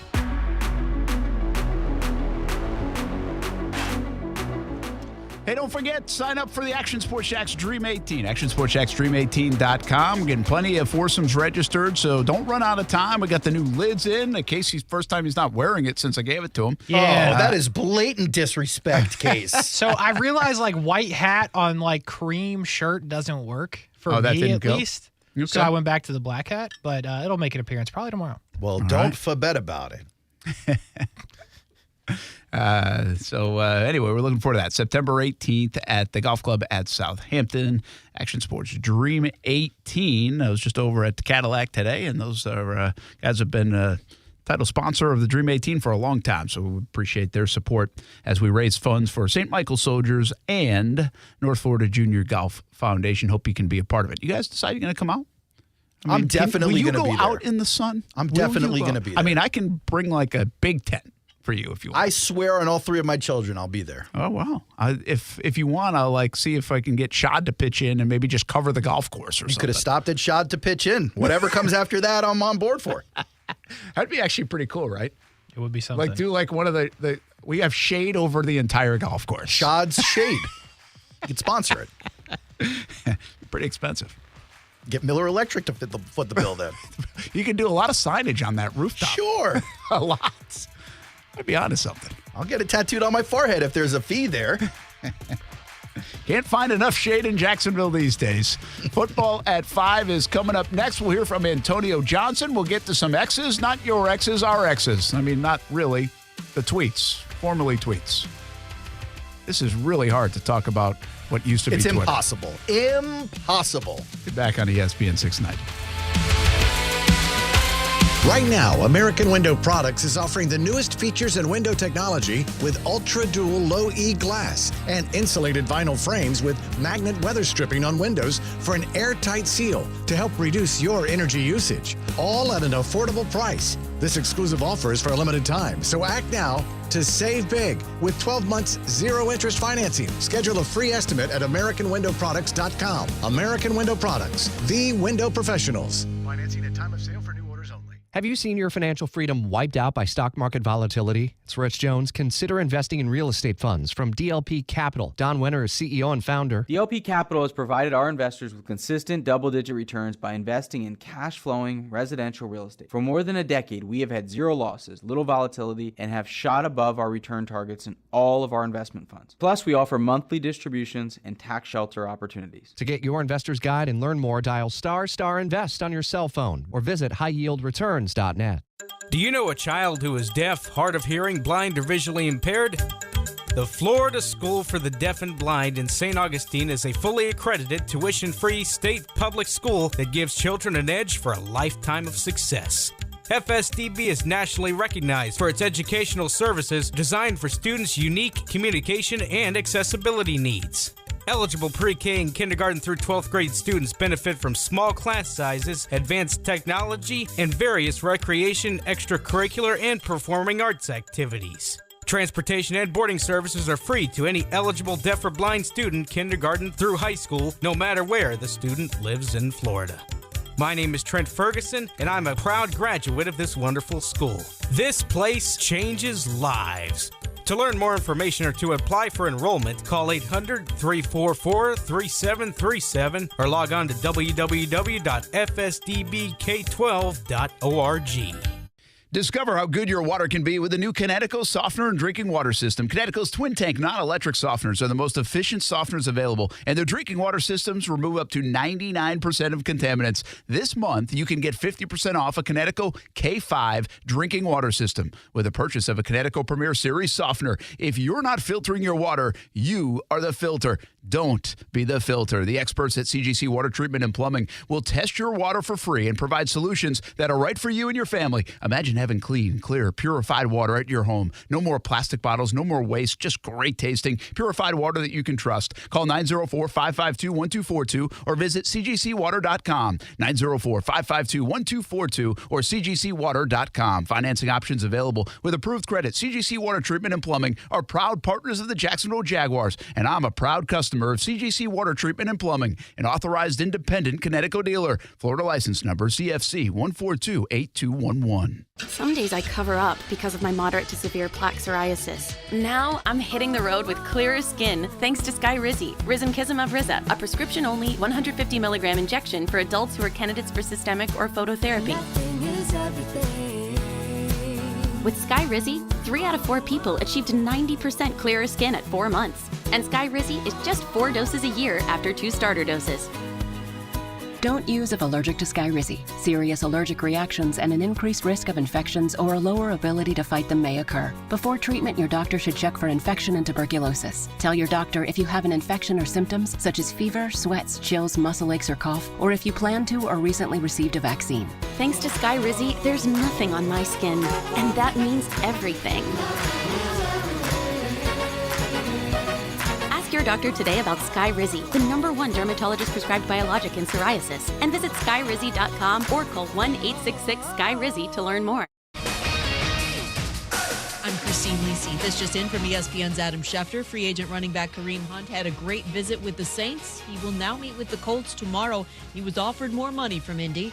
ESPN NFL analyst Booger McFarland. From a stylistic standpoint, I think that Kareem Hunt fits better with Indy, how they want to run the football, how he wants to pound it up in there. Him and Jonathan Taylor, although they are not identically the same, there's some similar traits from a running back standpoint. You heard Booger mention Jonathan Taylor. He's left training camp to rehab an ankle injury as he and the Colts remain at a standoff over a contract extension, so there is an immediate need at running back for Indianapolis. Some Commanders players concerned over the intensity of new offensive coordinator Eric Bieniemy. Head coach Ron Rivera said some players have approached him to discuss their issues with the new OC. Bieniemy says he's not about to change his approach, always going to be loud, vocal, and demand from his leaders. Rays ace Shane McClanahan highly unlikely to pitch again this season. According to manager Kevin Cash, everything is on the table for McClanahan. He could have surgery on his injured left forearm. You don't need special gadgets to be a hero. With unlimited 1.5% cash back on every purchase, everywhere, the Capital One Quicksilver Card makes you the hero of every purchase. What's in your wallet? Terms apply. See CapitalOne.com for details. WOKV Jacksonville. Listen live everywhere you go on ESPN690.com. ESPN 690, a Cox Media Group station. Broadcasting live from the Anajar and Levine studios. Anajar and Levine Accident Attorneys. Call 1-800-747-FREE. That's 1-800-747-3733. ESPN 690 and Action Sports Shacks presents Brent and Friends. Today is one of the worst days that I've had in a long time. We're getting a little punchy around here, people. It's been a lot in a row. I would love to punch you guys. Ow! It really hit me. Brent and Friends with Brent Martineau, Aaron Schachter, and Kasey Kurtz. Jacksonville's home for ESPN Radio. ESPN 690. We're always educating here on the show. I mean, ourselves. Oh, yeah. So today we learned. Oh, no. Wait, you want to get into this? I mean, we learned a lot of stuff. This what did we isn't learn? Political. Okay. You think it is? You do you, Brent. Your name's on the show. Yeah, I mean, I don't care. Like, I'm okay. Like, I think people by now know, like, I don't get into the political stuff. Oh, okay. I don't care. Well, we'll see how you feel after this conversation. Brent, comment? Well, I don't think it would matter who was in office. They'd still get paid this. I get you, Brent. Right? Yep. So, like, we're guessing, like, how much the mayor of Jacksonville gets paid. A lot more than we thought. Way more than I thought. But apparently I've been living in 1984. What did you think? Well, I thought the president was only making $250. Yeah, that was back in like 6th grade, dude. Like, so I thought the mayor of like Jacksonville changed. was making like $150 the most, $175. Yeah, I had guessed like right around the 200 mark, 195 or something like that. Mm-hmm. It's like 330. It's insane. President no longer making 250. No. President's making 400. 400. You Which is said, also right? insane. I mean, granted, Dude, it's the biggest I mean, job we in the pay world. athletes like $25 million a year. I would think the president should make a lot of money. But athletes I was don't always get stunned that the president didn't make more money. But athletes don't get lifelong health care. I get it. The president No, gets there's best. a lot of benefits to being the You president, get right? Air Force One, maybe not Air Force One, but you get driven around everywhere in your old security detail, and you the library made in your honor, and like all this stuff. Well, and you don't like you could sell your house and you don't have to live in one. Yeah.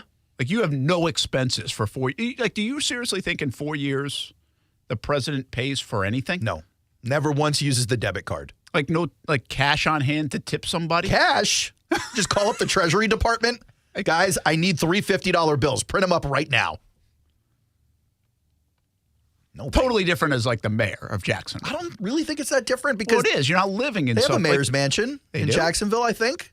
Maybe. They definitely have a Florida governor's mansion. Okay, well, that was the one that got us even more like. So we're talking about these, escalated salaries from where we thought, and then the governor's salary is like $140. There's no way they just let the mayor live in a house No, they like the don't. house you've been in. There are several places in Jacksonville, Florida that are historical landmarks and may have been mayoral mansions.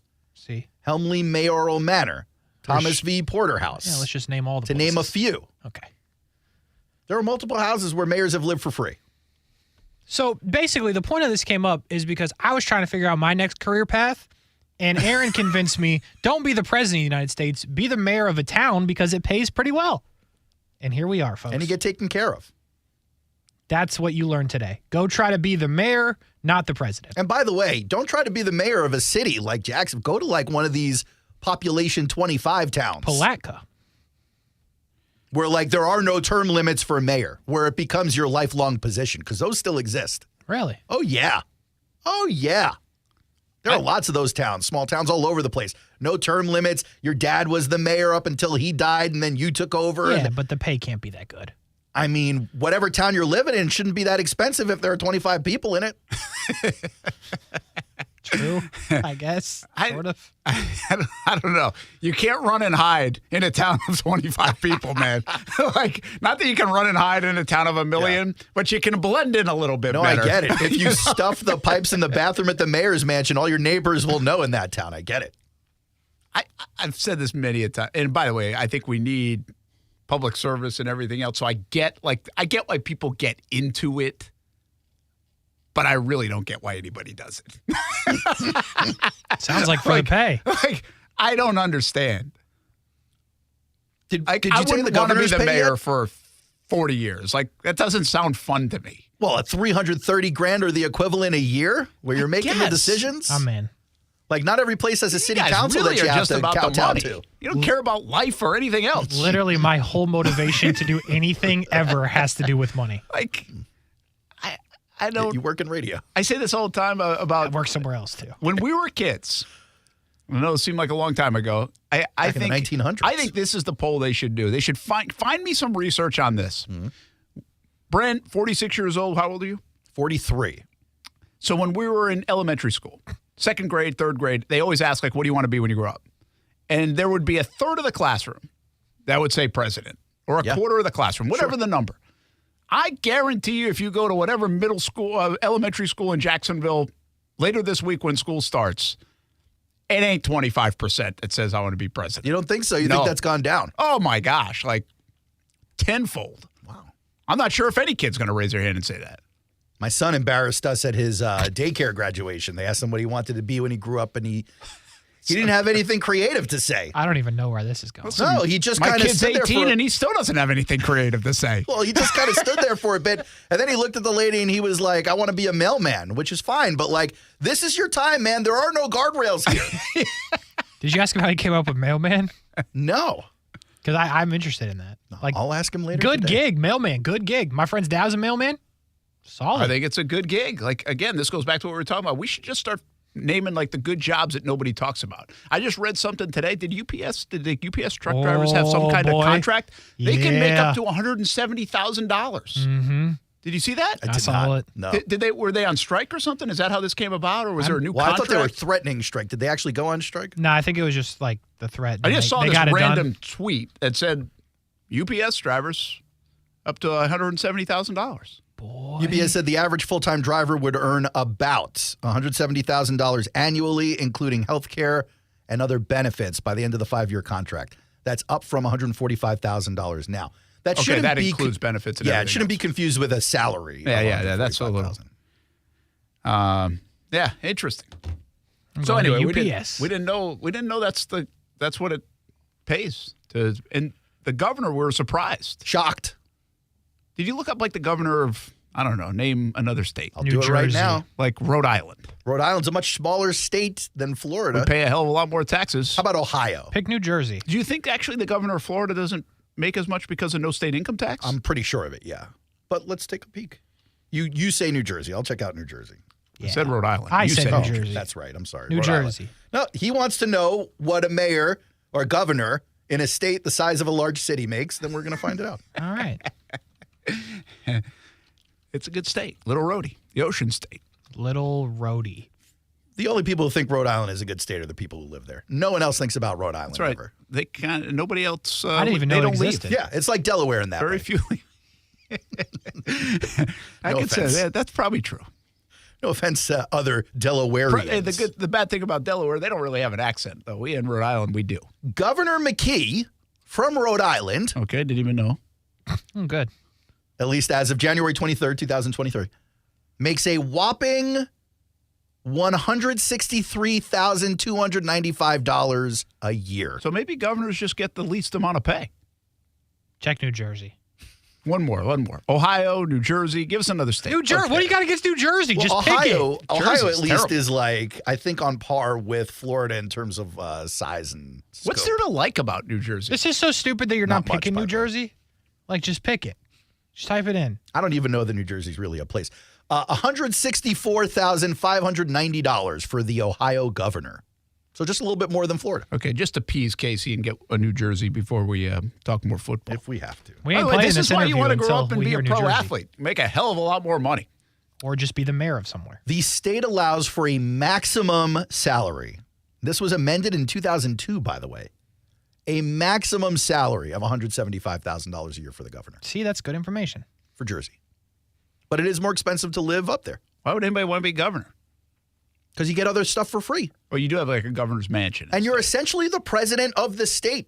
I mean, we saw this over the last couple of years. Right? I know you're not political and stuff, but you can essentially tell the federal government to kick rocks whenever you choose. Yeah. Power play. Does the governor like have benefits after they're done with office? They've got the president at that rate of pay? They got to have some other benefit like down the road. Bro, I've ran into multiple Florida former governors in the airport. Them boys have no cred. They just walking through, boy, economy. I'm like, hey. I find it hard to believe you know any Florida governors. I'm like, aren't you? Like you would recognize. Yeah, like, can you name a Florida governor that wasn't DeSantis? Rick Scott. Okay. I ran into Rick Scott in the airport. And the other guy before him, Charlie When you Crist. say run in, is it because someone told you to run into him at that specific time so you no, can get his this is signature real on life. something? Charlie Crist is the other one, right? He's the governor?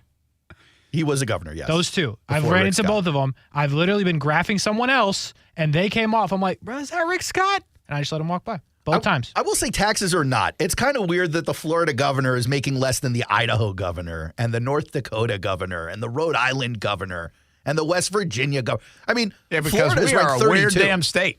Say it again? There's a lot of things to get through here because we're a weird state. Yeah, but also like a state that's got a lot going on. Oh, true. Like if you're basing it on how busy, like maybe they should be towards the top of the list. I don't know. Yeah, interesting. All right, that's about us. Let's see if anybody interpreted that conversation over salaries in public office to be political. We'll find out. We certainly will find out. Hear what you want to hear. Let's get back to some football talk. Jags depth chart came out today. That was part of the discussion earlier in the show. You can always check out some of the comments we made about that on Action Sports Jacks. Go listen to the podcast, Action Sports Jacks on ESPN. 690. No major surprises on the Jags depth chart. Some interesting notes. One even with Cooper Hodges, who we heard from in the 4 o'clock hour, second on the depth chart right behind Brandon Sheriff. And Tank Bixby has moved up to second behind Travis Etienne. And that continues to be a very interesting position to watch for the Jags and how those roles will play out. You know, remember we had a couple weeks ago on the show, we said, where could there be some strife on this football team? We did. And I think we said, well, Walker Little, Cam Robinson, depending on how that's going, like, could that be the case? Or, I no longer think that that's the spot, by the way. Yeah, I mean, we were really trying to dig deep. We don't think there's going to be strife, but we were like, okay, let's not be all sunshine and rainbows here. What are we being naive about? These guys like to play. There's a selfish nature about pro sports. Well, I mean, could we see a little, like, pouting from Travis Etienne if Tank Bixby is starting to carve into his role? You know what? We hadn't really considered that last week when we discussed it. I think that's a real possibility. If we find 8 games into the season, for whatever reason, Travis Etienne's preparation isn't where the head coach wants it to be, and that's an issue, you may see some retribution in that sense. Yeah, I think I said this to somebody. I'm a big Etienne fan. Just production-wise, everything else, right? I often say on this show, I think he's really underrated. It's in part why I don't fully understand the Tank Bixby in the 3rd round. There's some things that I can kind of put together in my mind and say, okay, I get it. And you're building, you're adding strength on strength. He's a good player. He dropped a little bit. You liked him. All those things, great. And Tank's been really good, so that's fine. But regardless of how I feel about Etienne, where I almost want him to get the ball more, here's the bottom line about it. If Tank Bixby is playing more, the way I feel about Etienne and the way Etienne performed last year, holy cow. That means Tank Bixby is performing really, really good. Right? I mean, that's basically what it means. To take reps away from a guy who had 1,500 yards. Who the head coach thinks is going to have 1,700 yards rushing. Or at least mentioned it. Like, that would be pretty dang good. So it's a win-win. And I don't care who gets the ball. It just still does intrigue me how they're going to split that up. And again, this is because I like Jermichael Hasty on 3rd downs. I think there's a role for him. I don't know about the other 2 guys. I don't have as good a feel for where they need to play, will play, how much they'll play. And I don't even know if Snoop Connor's going to be on it. I really don't think he will. But Jermichael Hasty, I do think, like, Doug likes him. I think this offensive staff likes him. I think he had a good role for this team last year. And how they divvy up Etienne, Bixby, and sometimes Hasty, I think it's one of the most fascinating things to watch in the first month of the season with the Jags. Yeah, definitely between those two. I think that's really one of the only spots outside of offensive line that you might see any real movement in there. Well, the other one is this, Kasey. The tight end position is locked. Yeah. The question is it loaded? I think we got to be a little careful to get too bullish on it. But the way this room looked like around draft time or free agency time versus what we're seeing out on the field and what you can buy into and like and see how it's kind of come together, it may be the most improved room on the Jacksonville Jaguars. Give me another candidate. Yeah. It didn't pass, like, the smell test when you said it. Yeah. But now that you think about it. Yeah. This is like a Hall of Fame candidate. Doesn't pass the eye test, name test, but then you do the numbers. Maybe. I mean, I know you just did a whole thing on running back, but they might be better now in that room with Bixby. Thought about it as I was saying the tight end room. Decent. You know what I think they believe? I think they believe their offensive line, like, they've got a lot of guys on their offensive line that they like. Like, they really have the depth they think is really good. But you can talk yourself into a guy on your team as long as they're doing things you ask them to do without them necessarily being starting caliber. Like, you can have a guy who you think listens and learns well, goes to class, watches film, does the things he's supposed to do, takes care of his body, and then you get to game day and he's still the 6th best player on the team at that position. You know, I'm putting this out there, and I think I know what answers I'm going to get. Like, which room is most improved since last season on the Jags? And you know what people are going to say? Wide receiver. Yes. Because of Ridley. Mm-hmm. And it might be the answer. Yeah. You added a number 1. It's a little bit of cheating, but I mean, they're already damn good. Like, all 3 guys had career years. Okay, but then you added a better guy out of all those guys. It's a good argument. The Jags hope their secondary is a little bit deeper. I know we're kind of up against it, but let's get to it anyway, Kasey. What the heck? Antonio Johnson, we got a chance to catch up with a young man out of Texas A&M who can play multiple positions on that defense. He's got length. He's looked good. He's made some splash plays. How big of a role will he have in 2023? Could be a fun one to watch develop. Well, they say the dog days of camp, man, they are here right now, huh? These are getting longer, and the sun's not letting up. For sure. Hot days, longer days. It's taking a toll on the body, but this would make you. And the vets are telling us as rookies, just keep taking care of our bodies. And I feel like that's just a big emphasis, just keep taking care of our bodies. It's a long season.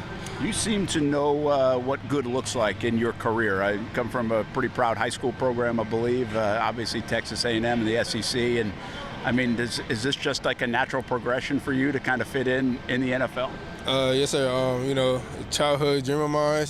Put in a lot of hard work to get here, and like I said earlier, I have a lot of good vets here that just keep me on task, and they're welcoming, and the team is young, and everybody's on the same goal, and I love to be on a team like this. What's it mean to you to make some plays? We've seen a couple interceptions. I think maybe you got in there for a sack today. I mean, those are splash plays. I know there's more to it, but is it important for you to do that to open up the eyes of the coaches? Yes, we all out here trying to, make the 53. Everybody giving their all every day, and I just feel like being in the right place, just being humble, being a student of the game. All of that's taken into account, and then when we out here you just got to make your plays. And they go into the preseason game as well. Like, practice is practice, but it really counts when it's preseason. So it's really just, staying humble and going out there and do what I do. You have position versatility from the college game, but you also have a lot of length. How big is the length in this game today, the way it's played? I feel like my length is one of my biggest aspects. You send me in the nickel safety, like it's not a lot of DBs that's built like this that can go back and forth and play man coverage and just do the little things. So I take pride in what I do, and I also take pride in just like embracing my build. You slipped in the draft. You came out of that draft saying I got a chip on my shoulder. Is that chip still pretty big? And what do you do kind of to remind yourself that people were sleeping on you or forgot you a bit? Man, that chip's still on my shoulder for sure. But like, I try to think of it like I'm here now. I'm in a good situation. I'm blessed to be here. A lot of people still didn't get their names called on that day, so I just take it as a blessing. But it's just an opportunity for me to prove who I am, not just to myself, but to everybody. Like, let them know like who Antonio Johnson really is, and go out there and make plays. Did you ever get the why to that? Did anybody ever give you a good reason why you dropped?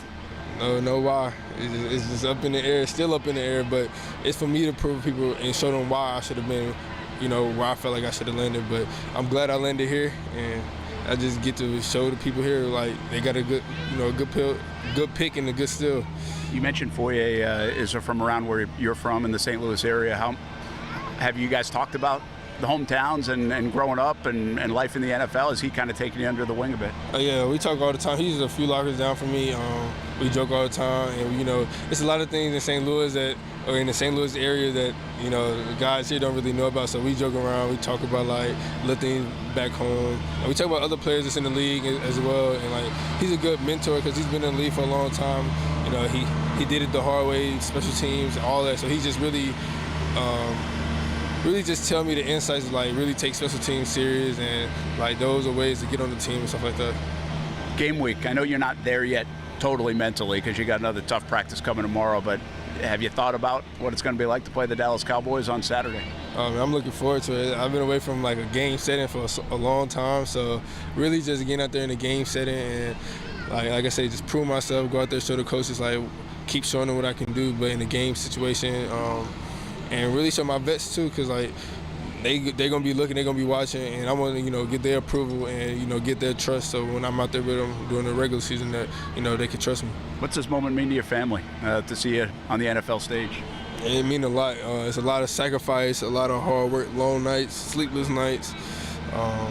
Man, I feel like, and they told me all the time, like they love me and like just keep being me and just keep being humble, because that's what got me here, and just keep being that kid that had a dream and keep achieving. Last one for you. college football's a mess right now, man. You just came out of it. Obviously, the SEC's in okay shape, and that in Texas and Oklahoma. But are you paying attention to all that? And do you even recognize like where everybody is anymore? Yeah, I look at it still because, you know, I still got friends and stuff that's in college, and just seeing all the changes, it's crazy. It's crazy. Like, the Pac-12 is, like, almost non-existent anymore. Like, it's a crazy situation. But, you know, for all you Aggies out there watching, you know, we can't wait to go get them, have them Longhorns come down in College Station so, you know, we can saw them off real good. Good stuff, man. Thanks. I appreciate it.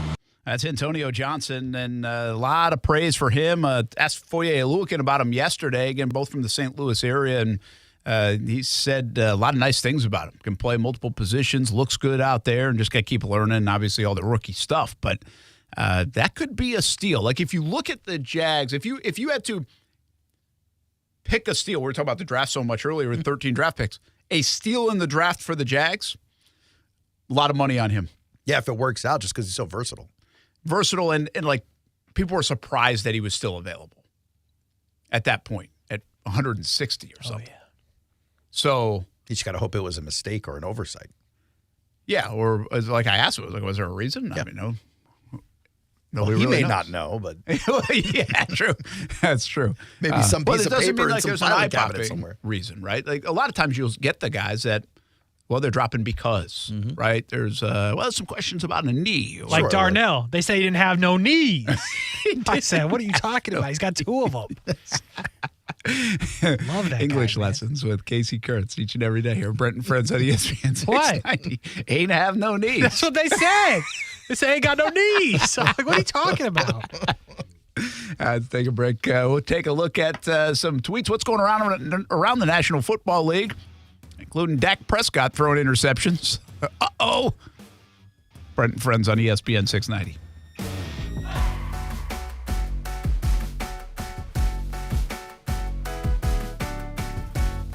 Now, the First Alert forecast on ESPN 690.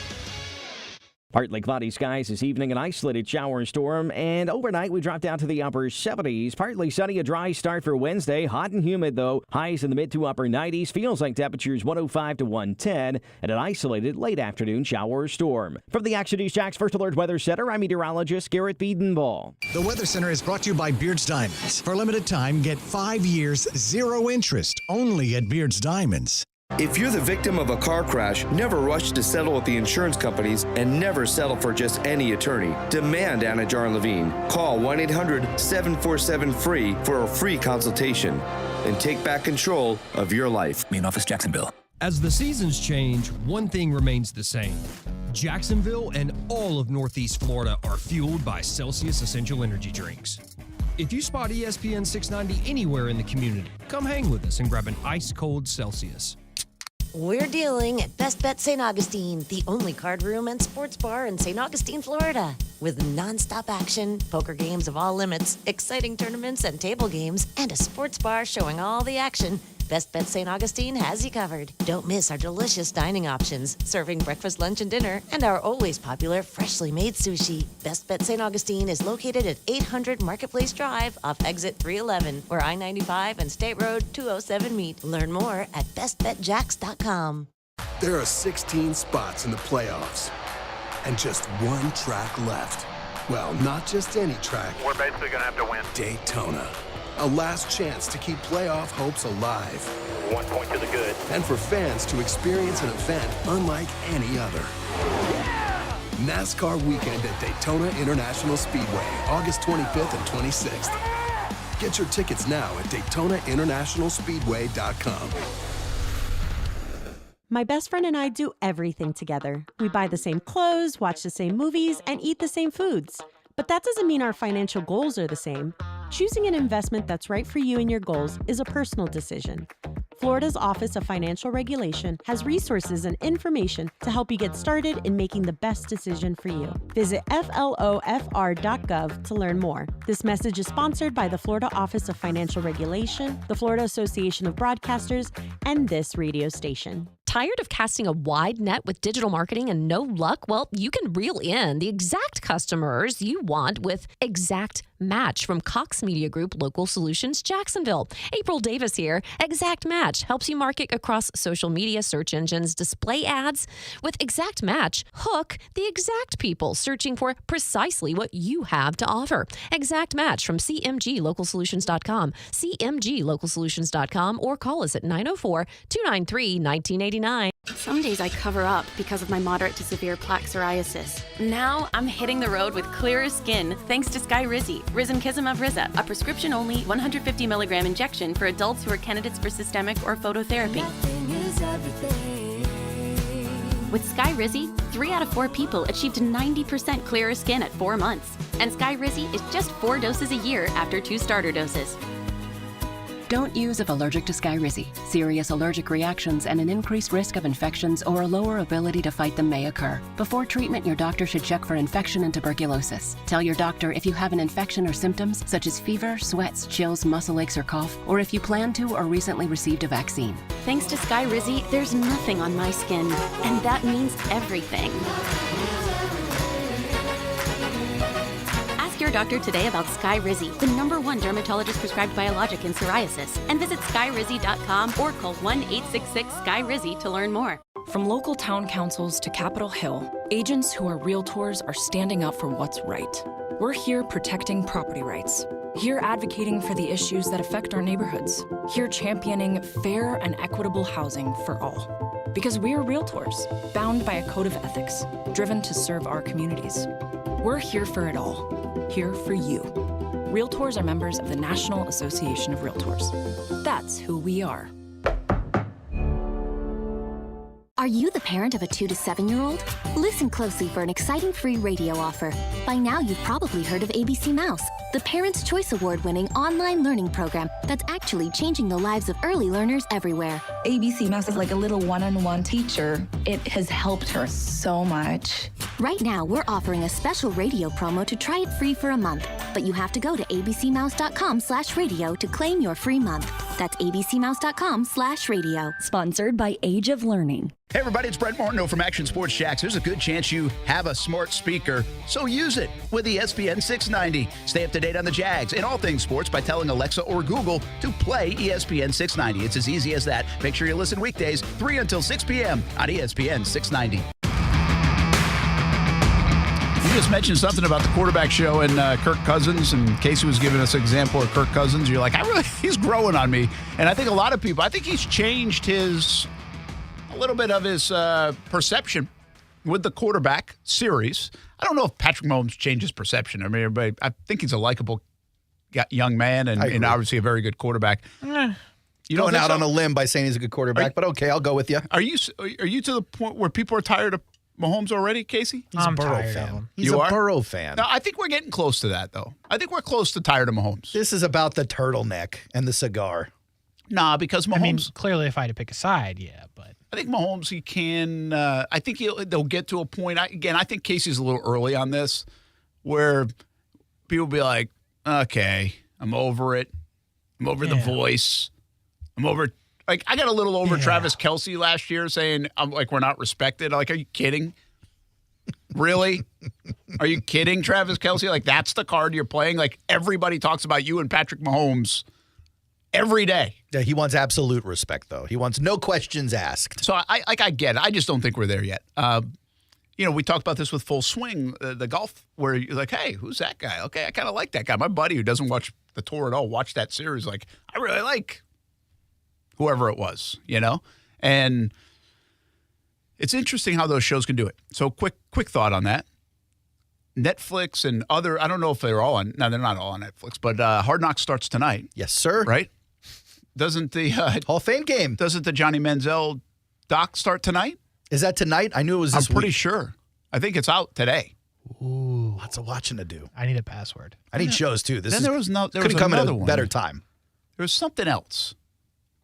Is there another series of quarterback, or is that later? That's next year. Yeah, because they're just following these guys. Yeah. What am I talking about? There's something. I saw like a tweet today. There were like 4 different things going. Oh, I know. What was that fake high school? Oh, the 30 for 30. Yeah, like Bishop Sycamore. Yeah. Hadn't even heard about this. Really? You don't remember the Bishop Sycamore story? No. They got who they play? IMG. I think so. It was a fake school that they put together adults to play a high school football game, and they got smashed. Yeah, that's and awesome. then like during the game, people started looking it up. They're like, "What is this school?" Yeah, and they That's found out it awesome. was fake. they were I'm gonna playing watch on this. ESPN. Yeah, it was on ESPN. They played on ESPN. They were a fake school. It was basically like everybody got catfished, high school football style. But they made it into the game and were playing and got rickrolled by high schoolers. That's wild. And it's a great title of the documentary, right? It's Bishop Sycamore, so it's like BS High or something like Yeah. whatever. I'll watch that. And so I give you those three. What are you most excited about? You're going to tell me Hard Knocks. Manziel. Yeah, I'll be honest Manziel's with you. kinda could. Manziel's- Even if Hard Knocks was somebody else, I'd probably be Would more you? excited about Hard Knocks than See- And I want to see the Manziel doc. I hate for like being just hating on Hard Knocks. This one could be good because of Rodgers and stuff. For me, it's Just just don't- it's it doesn't do Pavlovian. anything to me. For me, it's Pavlovian. When Hard Knocks is back, football season's here. It's time to go. All right, so Hard Knocks or Manziel, like Bishop Sycamore's not going to win this. But you go, I'm kind of with you, Kasey. I'm not a huge Hard Knocks guy, but I'm not always like the doc guy to begin with. I'm not going to like, whoa. But Manziel has me kind of intrigued. So this is kind of where I was struggling when we talked about this like last week, I think it was. And like the trailer came out. And like, again, I love Manziel. It's like my dude. So I wanted to be like, yo, I'm all into this. Like, this is what I want. But then I was like, is Manziel all into this? Because, you know, sometimes they do the documentary where like the person, like they did it, but they're not thrilled about it. But I've seen Manziel now tweet a bunch of times like, I'm so excited for you to see this. Yeah. He was totally on board. So now that he's in, or now that I know he's in, like, oh, dude, This is the authorized story. You hate when you get the unauthorized story. You know that's when you're getting the dirt. Yeah. But you want to hear from the person we're talking about. But I'm so locked into this. Like, I have Johnny Manziel merch from when he put out his own merch to kind of go against the NCAA. Because, like, he could, like, he wanted money, yeah. Yeah. I got all that merch, boy. I also think he's fascinating in today's landscape of college sports, especially. But he also resonates with the NFL because of, like, Zach Wilson, right? And we're seeing all these young quarterbacks that could flop. And that's a tough thing when you flop. But with the NIL, I think Manziel is, like, in a perfect time that this comes out because, this is the again, he conversation. was kind of like, he would have been like the king of that or one of the kings of NIL. I bet it sounds like it's going to be good. Just think about, for all the Manziels you hear about, think about all these guys who are getting money on NIL or whatever other under-the-table deals who aren't quarterbacks winning the Heisman, who then throw their lives away like this in a much quieter way, but the same behavior. Like, that's what's going to fascinate me about this documentary so much, where you start to see parallels between Manziel and maybe some other players you've watched throughout your life. I kiddingly asked you this like last week. Wouldn't you like if somebody just did like a documentary on you, like just following you around here or your 20-year career here or whatever it is? And I think the appetite for people's story to be told is there. Like, I think even the biggest of athletes now, like after the Jordan series, right? Mm-hmm. And other ones, I think they're like, yeah, I'm on board. It's a little bit like the Players Tribune where we saw Calvin Ridley and Trevor Lawrence. That's where they take that platform and express, whatever they want to express because they have some ownership of it. And I think we've reached that point. Used to be like you wrote a book about the guy. Yeah. Right? You write a book about Johnny Manziel. Yeah, you don't do biography. that anymore. Right. Now you go to Netflix or HBO or wherever it is. You still write the book, but you do that first. And you tell the story. I don't know. Is there a book about Manziel? I don't know, but they still write these books like this. Like, there's still $1 million advances being given out on books that never get written. Like, it's Which still is a big crazy industry. because who is reading these books? You get the audio book. People read. But I wonder if Not us, but- does the sports genre fan read? It's a You know good what I question. mean? So, like, that's why. It's literally the last book I've read in the last 20, 25 years, if we're talking books, was a sports book. It was The Bad Guys Won, about the 86 Mets. It was a great book. And I don't know. I guess both could be a flop. You could sell no books, and you could watch. Nobody will watch that documentary. I think people are definitely going to watch this. You got a better chance for people to watch than read the book. I would think so too.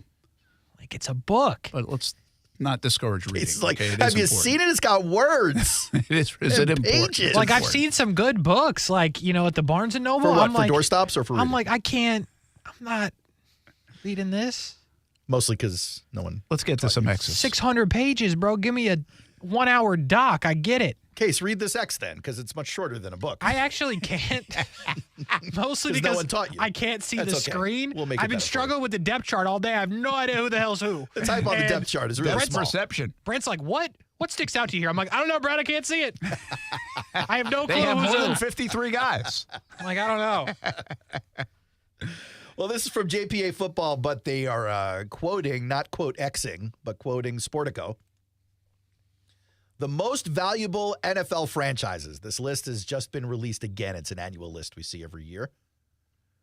I don't think I was shocked by pretty much any team name on here, with the exception of the Commanders, but I understand why they're there. They were just sold. That number isn't an assumed value.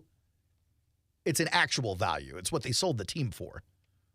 But I think if every team were to sell right now, the Commanders probably wouldn't be in the top 10. But here's what this list says, Brent. Cowboys at $9.2 billion. Every article I read on this, it says it's not just about the team. It's about the facility. It's about Jerry World. It's about all the facilities around Jerry's World. Very similar to what Shad Khan has going on right here in Jacksonville right now. Then you got the Giants, the Rams, Patriots, Niners, Jets, Commanders, Bears, Eagles, Raiders. So a lot of those are just big city teams, They're big right? city teams. Dallas, San Francisco. New Not San England's Francisco, gone the meteoric rise with all their success. Yeah, with the because, Super and it's Bowls. obviously a big area, Boston, but even really all the states. It really is But like a it was tri-state still- area for them, though. When I was growing up there, man, it didn't feel like a big market team, even though Boston was down the road. And it wasn't because that they successful. stunk. Yeah, they stunk. weren't that valuable without those Super Bowls. But I and think the actual dynasty. winning in all these other some of these other cases, winning didn't matter. Like the Cowboys haven't won Super Bowls in their $9 billion. The Bears haven't been good in more than a decade. Or the Jets, for that matter, right? Well, easy. But for the New England Patriots, yeah, it's certainly big market effect. But I think winning has really played a role in their stock price, if you will. Significant role. Can I ask a question? Yeah. Why, if it has to do with like facilities and such, why would the Rams be on here and not the Chargers if they share the stadium? Because it's not just about facilities. It's about value of the team as well, worth of the team. The Rams just won a Super Bowl. They've got more celebrities over there. They got higher value players, I guess, in Aaron Darnold and Stafford, even though the Chargers roster is better. That's crazy to me that the Chargers could still be worth outside of the top 10, knowing that they still have the stadium part of it. That's Does a that good make call. sense? Like Yeah. it's like the stadium of stadiums right now. Yeah. Taylor Swift is just 6 nights there, bro. Yeah. Six But, you know, nights. there's also 6 merch nights. that's held into accounting and other things as well. That's wild. It's good to be Taylor Swift, isn't it? Well, I wouldn't know. Dallas has their name on top of that franchise list for franchise worth the most money, but apparently they don't want to shave off any of that profit for Zach Martin, who's holding out of camp right now. Pro Football Talks X says Cowboys move on without Zach Martin, who is holding out. I guess they were talking to Jerry Jones again. They said, Jerry, what do you do without Zach Martin in camp?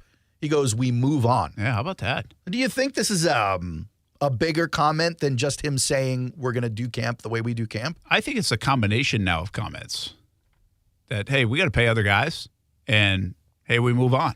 But do you think they're moving on from Zach Martin? I find it hard to believe. Either come in and play for what you had, or we'll move on. Bro, offer them a 5th. I mean, you're 32 years old. And still one of the best guards in the league. Offer them a 4th. Offer them a 3rd and a 2nd. Hell, send them a 2nd. I don't care. Just get them.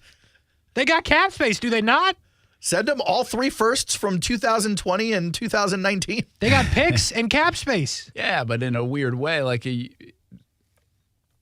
they feel like Walker Little's going over there? Okay. All right. If your overall in Madden is 99, bro, you play over anybody. All right. No, I'm not saying they wouldn't play over anybody. I don't know if they want to. I don't know if they want to create that issue. Create it. If your overall's a 99, you create that issue. You want Zach Martin on your team. Yes. Like, you want Zach Martin on your team more than you don't want to insult other people on your team. Yeah, that's fair. And by the way, Case Delphonic helping us out in the chat. He says that the Rams own SoFi, the Chargers rent, much like the Wow. Jets and the Giants. Who owns the... The Giants own the Meadowlands. I believe the Jets rent, yes. You guys are renters? Oh, my That's God. embarrassing. It's secondhand citizen forever. In some Yes. places, it's better to rent right now than buy. I mean, that's where I'm living. So if the team were to sell the stadium, what happens to the Jets? They got to find a new house. Is that serious? I don't Could they think get it's- kicked out? Yeah, I don't think it's something that easy where the Jets show up for practice one day and there's an eviction notice. Okay. But All right. But yeah, I think that's pretty much it. Like the Giants can choose to sell. Can we go back to this Zach Martin thing? What, football? How much does he make now? I'll look it up. I think it's like $20 million. Because when he got the deal, it was towards the top of the market for guards. But I don't think it's 20 because he feels underpaid. Zach Martin has a cap hit this year of 11. But what's his? His base salary is 1.7. And then bonuses? His restructure is 9. His cap hit's 11. That's it? 10, 11 million bucks. The AAV number is 13.2. But the AAV almost doesn't matter at this point. Now, the dead cap number is 28. Yeah, so they can't trade him. True. And I guess they don't want to do the extension because it'll cost money. But the reality is, you talk about them paying Zeke a couple of years ago when they didn't really want to. And they end up doing this big money deal with Dak. And granted, you need a quarterback, so fine. But now you look back on the Zeke deal and go, maybe we should have been paying for the guys up front. Yeah, I don't think bottom line here, I think this is a little different than Zeke. This guy's 32. Mm-hmm. Zeke was like 23. No, he's older, but 24, whatever it was. And this is now multiple comments where it's not like it's coming off with a smile on his face for Jerry Jones. I think, Jerry Jones is pissed. Yeah, I don't think they're moving. I don't think Zach Martin's going to get what he wants. I don't think so either. Does he hold out for the season, though? I find that hard to believe. No, he's 32 years old. Your window is very rapidly closing to play in the NFL. Interesting. Man, cut him a cap for that. Sorry, bench. Zach. I said Z-A-C-H. Why doesn't everybody just spell Zach with Z-A-C-K? But most spell it Z-A-C-H. Yeah. Why would you even put the K? Or you could get really wild and go Z-A-C. Like Taylor. Yeah, really screw Brent up. By the way, somebody I just clicked on. I have no idea who he is, so this could be bad. My favorite moment on this show in the last year was you reading someone's Twitter handle, and it was evil Vince McMahon with a handlebar mustache. Somebody did. So good. Somebody did Zach Martin trade destinations top 5. Mm-hmm. Jacksonville. And Jacksonville's on the list. Yeah, well, it should be. The Saints, you're the just Titans, talking about the Panthers, and the Dolphins. You got a guard with a hole in his chest. You need to throw somebody in there. Boy. Easy now. We'll see. Jacob Rex got a good 3 years left on Zach Martin. 35's a bit old, but, I mean, he's playing at the top of his game, Jacob. You're not wrong. How about trade Cam Robinson? Delphonic. Zach Martin's been an all-pro and a pro back in 2018. Highest paid guard at the time, now 9th highest. Boy. Yeah, he feels underpaid. Here's the problem. You can't trade Cam. You can't do it right now. Why not? If you're getting Zach Martin. Because you still don't have depth. Well, and also, You got Josh Wells, dude. It's fine. Give us another X. All right. How about we go to a little trash talk, a little inter-team trash? It's not really trash talk. You guys determine. You tell me. Okay. Seems like you just tried to convince us. I did, and then I take it back. NFL Rumors has this X. Kansas City Chiefs Chris Jones says that the Philadelphia Eagles quarterback Jalen Hurts had the best Super Bowl performance he's ever seen from a quarterback. That's such a weird thing to say. And he's got Pat Mahomes on his team that he's seen in the Super Bowl twice. Is this 3 times a roast? That one time against Tampa really wasn't good for Mahomes, but the other 2 were pretty good. Is it a roast, or is Chris Jones just supporting a guy he thinks is really good? Because we've seen a little bit of this over the last couple of days. Yeah, Dan Campbell the other day basically taking a dump on Jameson Williams' hand. And it's like, all right, guy, he's your wide receiver. This is so weird. What Chris Jones said. No, this is like not even the Dan Campbell. That was weird too. But like there's like 4 or 5 ones recently, like some are not sports, but just stuff that I've been talking about. Justin Jefferson and Kirk Cousins. It's like you just didn't have to say it. Yeah, you just didn't say your have guy. to create Like this. nobody really said to you, "Hey, bro, who had the best Super Bowl quarterback performance?" And then lie. Yeah. Like what? I don't get it. Like just don't talk. Don't listen, kids, but sometimes lying is good in these contexts. But here's my I don't think this is a moment of accidental honesty. Like, I think he hears the question, and he has Mahomes in his head, and he's like, no, Hurts was better. I'm just going to say it. The only argument I think he would have is like, well, I win against Hurts. I know how tough it was. I didn't go against Mahomes. Yeah, fair. And they ran that QB sneak like And by the way, 14 times hey, in that game. They could not stop Hurts. You know what? Jalen Hurts was really good. Yeah, he was. And he might have been like consistently in that game better. It's very late, and I had a Titans update for you, but let's go to break. We'll get one more in. After on the break other or side. right now? Okay. On the other side. Casey's very upset. I'm not upset. It doesn't matter to me. Ball on the show and Overtime with Kurtz and Middleton coming up next on ESPN 690. Brent and Friends is sponsored by Best Bet, now open in St. Augustine. The Coke Zero Sugar 400 weekend at Daytona returns August 25th and 26th, and ESPN 690 wants to send you to the races. Visit the contest page at ESPN690.com and play our trivia. Answer correctly, and you could win Wawa 250 tickets plus a chance at the grand prize, the Coke Zero Sugar 400. Purchase tickets by calling 1-800-PIT-SHOP. As the seasons change, one thing remains the same. Jacksonville and all of Northeast Florida are fueled by Celsius Essential Energy Drinks. If you spot ESPN 690 anywhere in the community, come hang with us and grab an ice-cold Celsius.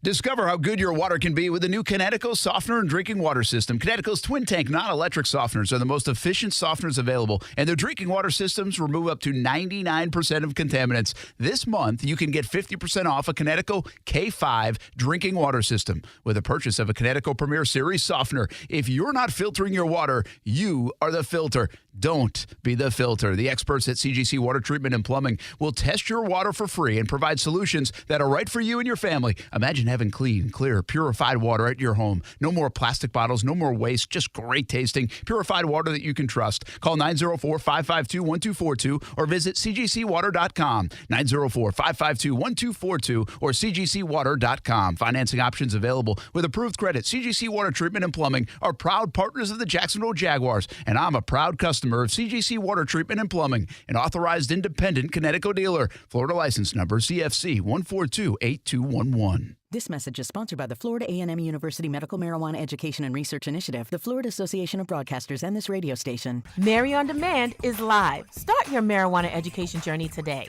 Learn at your own pace and check out the Medical Marijuana Education Series. You decide what you'd like to learn and when with Mary on Demand. Visit mary.famu.edu. That's mmeri.famu.edu.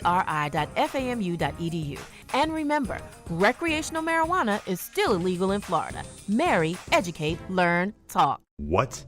They did not tell me they were going to do that. I need a new bank. Well, actually, One-to-One Financial doesn't do the usual bank surprises because we're not a bank. We're a credit union. And that means lower loan interest, things like free checking and member rewards, and of course, total investment back into our community. I'm sold. Find a better way to bank than big banks with One-to-One Financial, Jacksonville's hometown credit union. Visit 121fcu.org for more information on opening an account today. Federally insured by NCUA. It's not just a sale. It's the National Sales Event, and it's going on now at Arlington Toyota.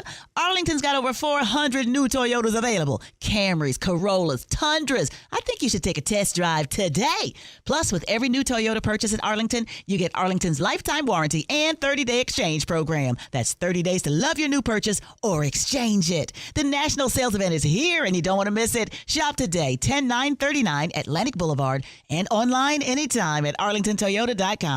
Are you stressed out trying to create the right digital marketing? You need to contact Cox Media Group Local Solutions, Jacksonville. April Davis here. They've been helping businesses for more than 10 years, so they can help you market across social media, search engines, display ads, Amazon, and more. If you need expert digital advice, make sure you call the experts helping businesses with digital marketing for a decade at 904-454-2648, keyword April. Call 904-454-2648, keyword April. What's your name? Leonard Skinnard. Live in concert. Second show added by popular demand. October 5th at the St. Augustine Amphitheater. Celebrating 50 years of Leonard Skinnard. On sale now at Ticketmaster.com. And we're live here outside the Perez family home, just waiting for the... And there they go, almost on time this morning. Mom is coming out the front door strong with a double-arm kid carry. Looks like Dad has the bags. Daughter is bringing up the rear. Oh, but the diaper bag wasn't closed. Diapers and toys are everywhere. Ooh, but Mom has just nailed the perfect car seat buckle for the toddler.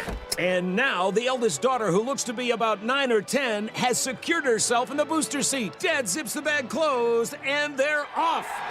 But looks like Mom doesn't realize her coffee cup is still on the roof of the car. And there it goes.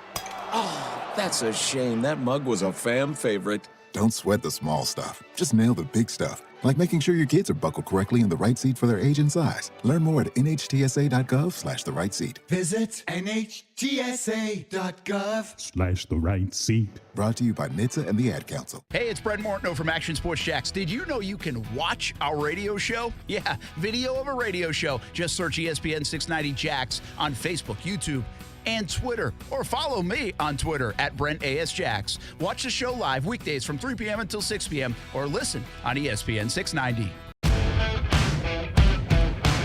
No days off. 1st and 10 training camp tonight, 11:15 on CBS 47 and Fox 30, even though the Jags were off. So we'll have some football stuff for you. Maybe dip into the college ranks with FSU, a little bit of Florida, and also some high school football on the horizon now as we get closer and closer to the 2023 high school football season. Brent Martineau, Aaron Schachter, Kasey Kurtz, what's happening in Tennessee?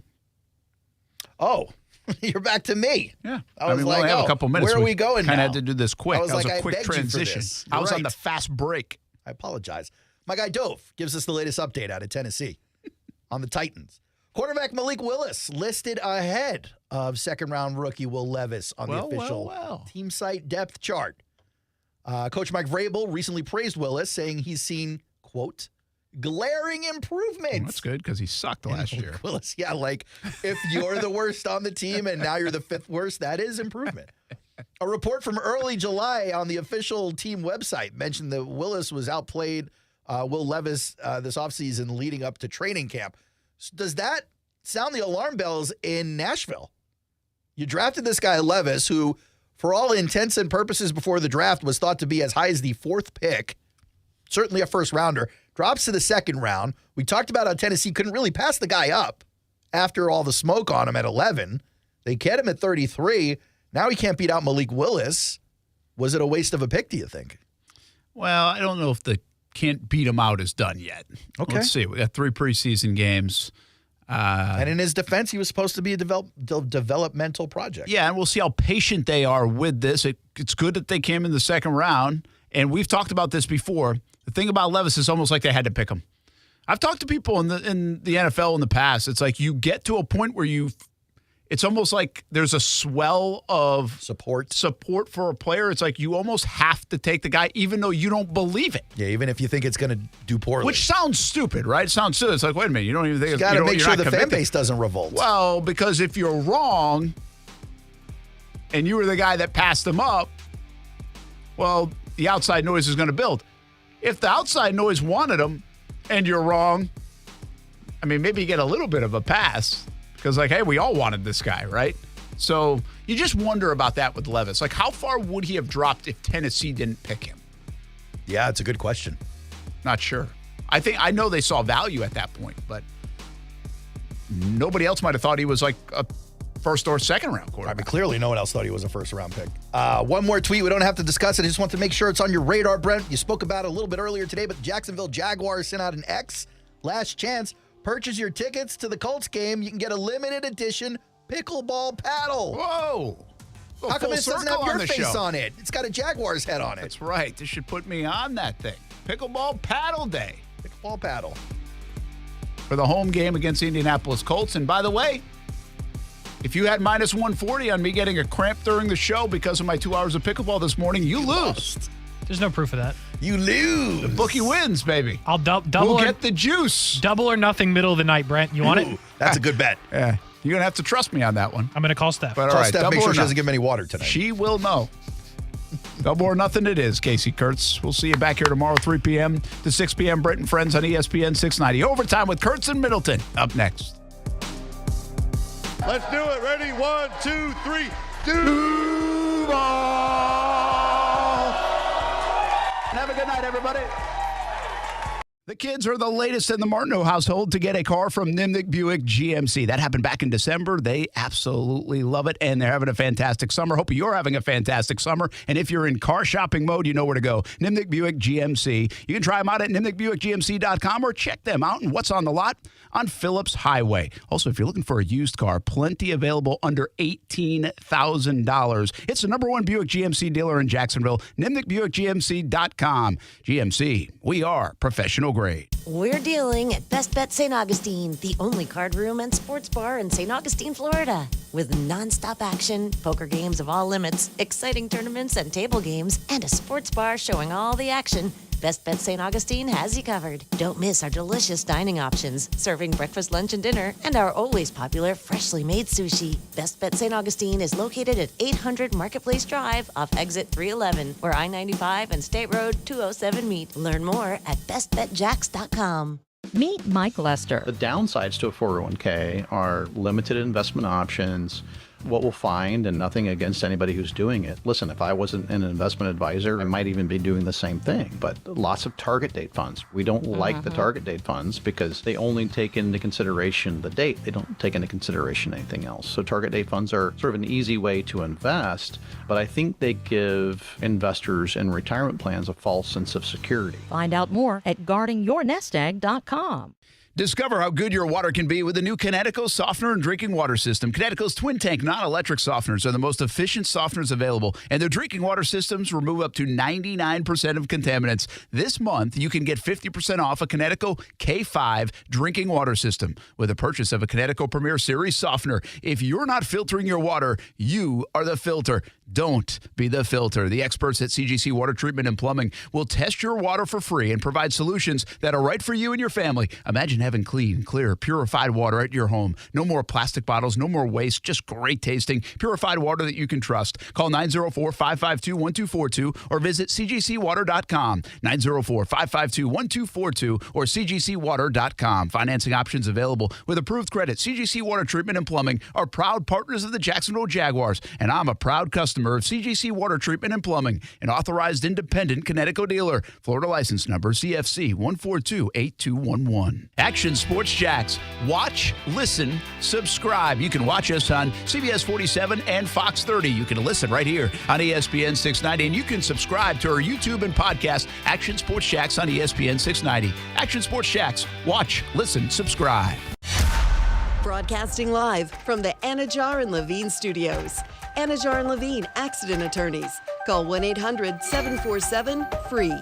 That's 1-800-747-3733. WOKV Jacksonville. Listen live everywhere you go on ESPN690.com. ESPN 690, a Cox Media Group station.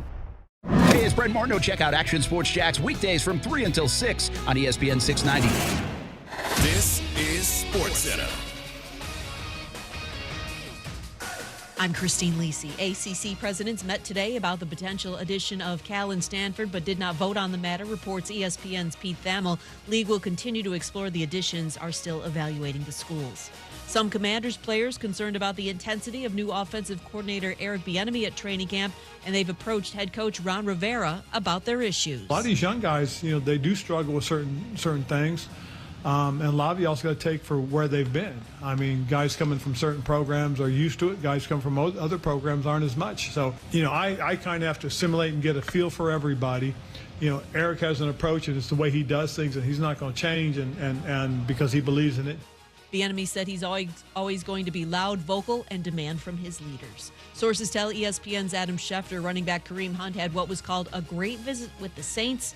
He will now meet with the Colts tomorrow. Indianapolis has an immediate need at running back, offered more money. Jonathan Taylor left training camp to rehab an ankle injury. He and the Colts in a standoff over a contract extension. He's asked for a trade, which the Colts have denied. ESPN Radio is presented by Progressive Insurance. Progressive makes bundling easy and affordable. Get a multi-policy discount by combining your motorcycle, RV, boat, ATV, and more. All your protection in one place. Bundle and save at Progressive.com. Do you have what it takes to become a successful entrepreneur? How much do you know about marketing, finance, and business planning? Are you interested in learning more? Then we invite you to take part in the Achieve Your Business Dream workshop offered by SCORE in conjunction with the Jags Chamber. Conducted over 4 consecutive weeks, this workshop provides invaluable information on a range of business-related subjects. If you'd like to learn more about how to enroll the next time this workshop is scheduled or any of the others that SCORE offers, visit the Take a Workshop tab at jacksonville.score.org. Hello, it's me, the designer jeans in your closet. The back of your closet. What am I doing here? Would you keep caviar in the back of your fridge with the ketchup and old milk? Yeah, I don't think so. So, what happened to us? I mean, have you seen my label? I used to summer in the Hamptons, and now I'm stuck behind a pair of sweats. Sure, I never really fit you quite right, and one of my pockets is so small you can't even squeeze your hand into it. But it's all about the look. And I look good. I need to get back out on the scene so I can be seen. You know, going to fancy parties, getting expensive iced coffees, Sunday fun days, okay? So take me to Goodwill, where I can really make a difference. Your donations to Goodwill create new jobs, training programs, and education assistance for people in your community. To find your nearest donation center, go to goodwill.org. Donate stuff. Create jobs. A message from Goodwill and the Ad Council.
How y'all doing?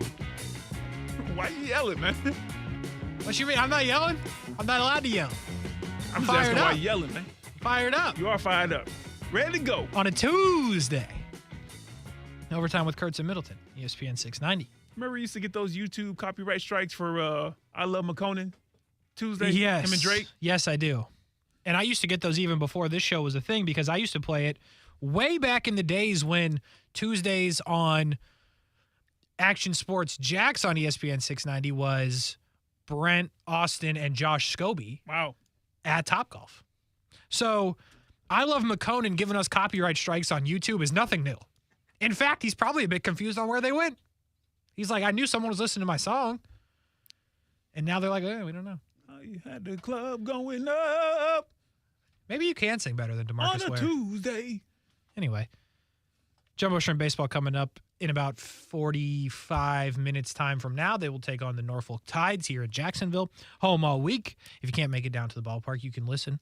Hey, Kasey. Right here on ESPN 690. Yes, Brian. Yo, you remember when I had to school you on Drake May and you were just Jordan Travis, down to the socks. Do you remember that? You remember I don't. that? Had to walk you on that? I walk don't. you through that? But if you want to go back and listen to the show from yesterday around this time, you will see who really got walked. And that was my boy, Brian Middleton. Oh, please. No, that didn't happen. Hey, Kasey. Yes, Brian. You remember that time when you said Mike Tyson was a paper champ his entire career? That's not what I said. He said prime Jake Paul could beat prime Mike Tyson. And That's not what I said. I'm over here like, yo, chill. That is not what I said. You remember that? I stand by the statement that I said that right now, on August 8th, 2023, listen to this, Aaron if Shatley. 57-year-old Mike Tyson squared up with 23-year-old Jake Paul, I have Jake Paul winning. He would shove That's his what I said. intestines through his throat. And that is what you said. Like, Mike Tyson right now would beat Jake Paul to death. No, he would not. Mm-hmm. He's 57. Rocky IV, Part 2. Ain't no way. Rocky IV, Part 2. Ain't no way. Okay. We got to move on.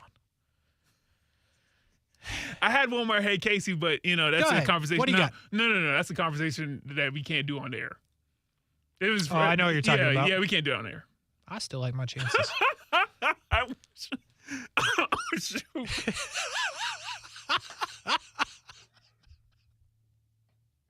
It popped in my head as well.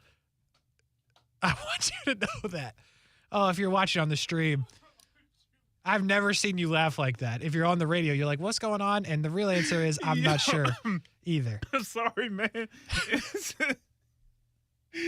an inside joke, too. I was told that, We definitely were can't talk consulted about on that. inside jokes, but this one's funny. Just trust me on this one. Just man. laugh. I think I could. Holy smokes. I think I could take him. Anyway, we move on. Boy.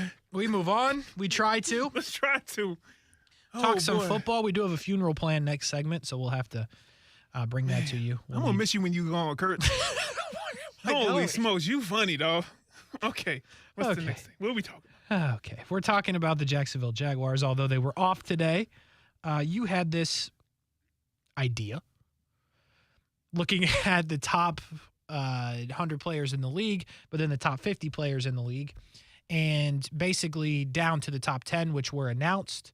No surprises near the top. The only real surprise was, this isn't even really a surprise, but I thought it was wild that Jalen Hurts went from unranked to the third best player in the league, according to the NFL Network poll. So you decided, after the end of this upcoming season, how many Jags would be considered a top 50 player in the National Football League. Your options were 0, wow, that's kind of harsh, 1, 2, or 3 plus. I have not voted. But I will put in my vote right now. I am in the second majority of the voters. So, 0 has received 0% of the vote. Oh, okay. My bad. So, all believe, that at least somebody will be a top 50 ranked player in the league next year when they put out the poll on the Jags. 1% or one player is getting 14% of the vote. One player many would believe being a Trevor Lawrence, I would assume. So just one receiving 14% of the vote. I just voted, along with 36% of you, two players would be in the top 50. But the overwhelming winner is 50% of you thinking that 3+ players from the Jags roster this year will be top 50 players in the league next year. Give me a hell yeah. Look at the Jags faithful. Yeah. Showing up and showing out. It seems a bit reckless. Here you go. All right. It seems a bit reckless. Go ahead and start. Here you go. All right, so let's just start with the obvious. If it's one, it's probably Trevor. Agreed? Yeah. I think you could go a whole bunch of different ways with two, but I think the easiest way to do it is Calvin Ridley. I think there's still a good amount of respect around the league for Calvin Ridley. And remember, this is a list that's voted on by coaches' players, right? So it don't really matter what the media thinks. It matters what the players think. And we have seen it from multiple different players this offseason, ranking their top receivers. We saw Devontae Adams do this. We've seen Justin Jefferson rank quarterbacks. We see all this kind of stuff. But Calvin Ridley is gaining, or still has, a lot of respect from the players in the league. So and I won't even say massive year, but a normal year from Calvin Ridley, what he was before, the suspension and all of that stuff, probably gets him in the top 50 on this list. So I think that's the easiest way to do it. On the chat, we have hopefully Josh Allen. Mm-hmm. That's another, I don't want to call it easy, but that's another very realistic way to get there. I'm not sure what those numbers have to look like, to be honest with you, to get to that point. Because you go from 7 to what to get in the top 50 in the sack department? Because according to PFF, Josh is already there in terms of pressures and all of those stats. But the actual sack number, what does it have to look like? In the top tier of the league this year, you have players like Nick Bosa and Chris Jones, who obviously had major sack years. So what does Josh have to do to get in that top 50? At least 8 more sacks, All right. 7 more sacks. Okay. Maybe less, but it kind of feels like it has to be pretty drastic to go from where he is now in the unranked department into a top 50 player according to the other players in the league. I want to say Christian Kirk, but I think they would have to be maybe Super Bowl champions to get 2 receivers up in that top 50, or at least in the AFC Championship game and almost winning it. I know you said this earlier, Travis Etienne is in that conversation potentially as well. It'll be interesting to see how they manage all of these running backs, because if Tank Bigsby's getting carries, that means Travis Etienne is not. What do they envision for JaMychal Hasty, who we don't talk about a lot, but they re-signed? So clearly they want him here. So I do wonder what that looks like in the running back room, potentially taking away carries and maybe not get him on this list.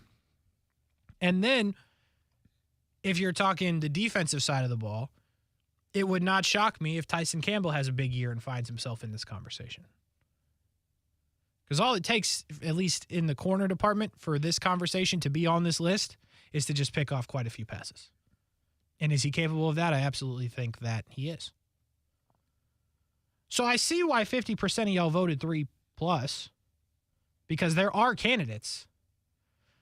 But I think the more realistic answer is 2. What say you? Which would be, I just want to make sure I understand, Trevor and... I would say probably Trevor and Ridley. Okay, you did say that.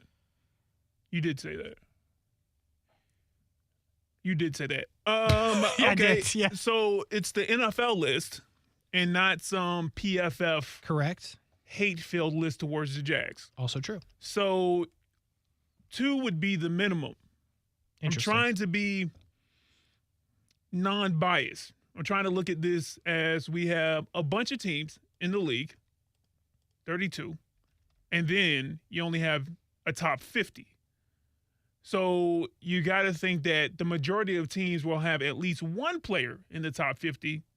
How many will have more than one? How many will have more than 2? The Jags offense is stacked, or so we think. And the issue that some people bring up as far as the ball having to be spread around, well, that only really benefits, you would think, Trevor Lawrence as far as stats go.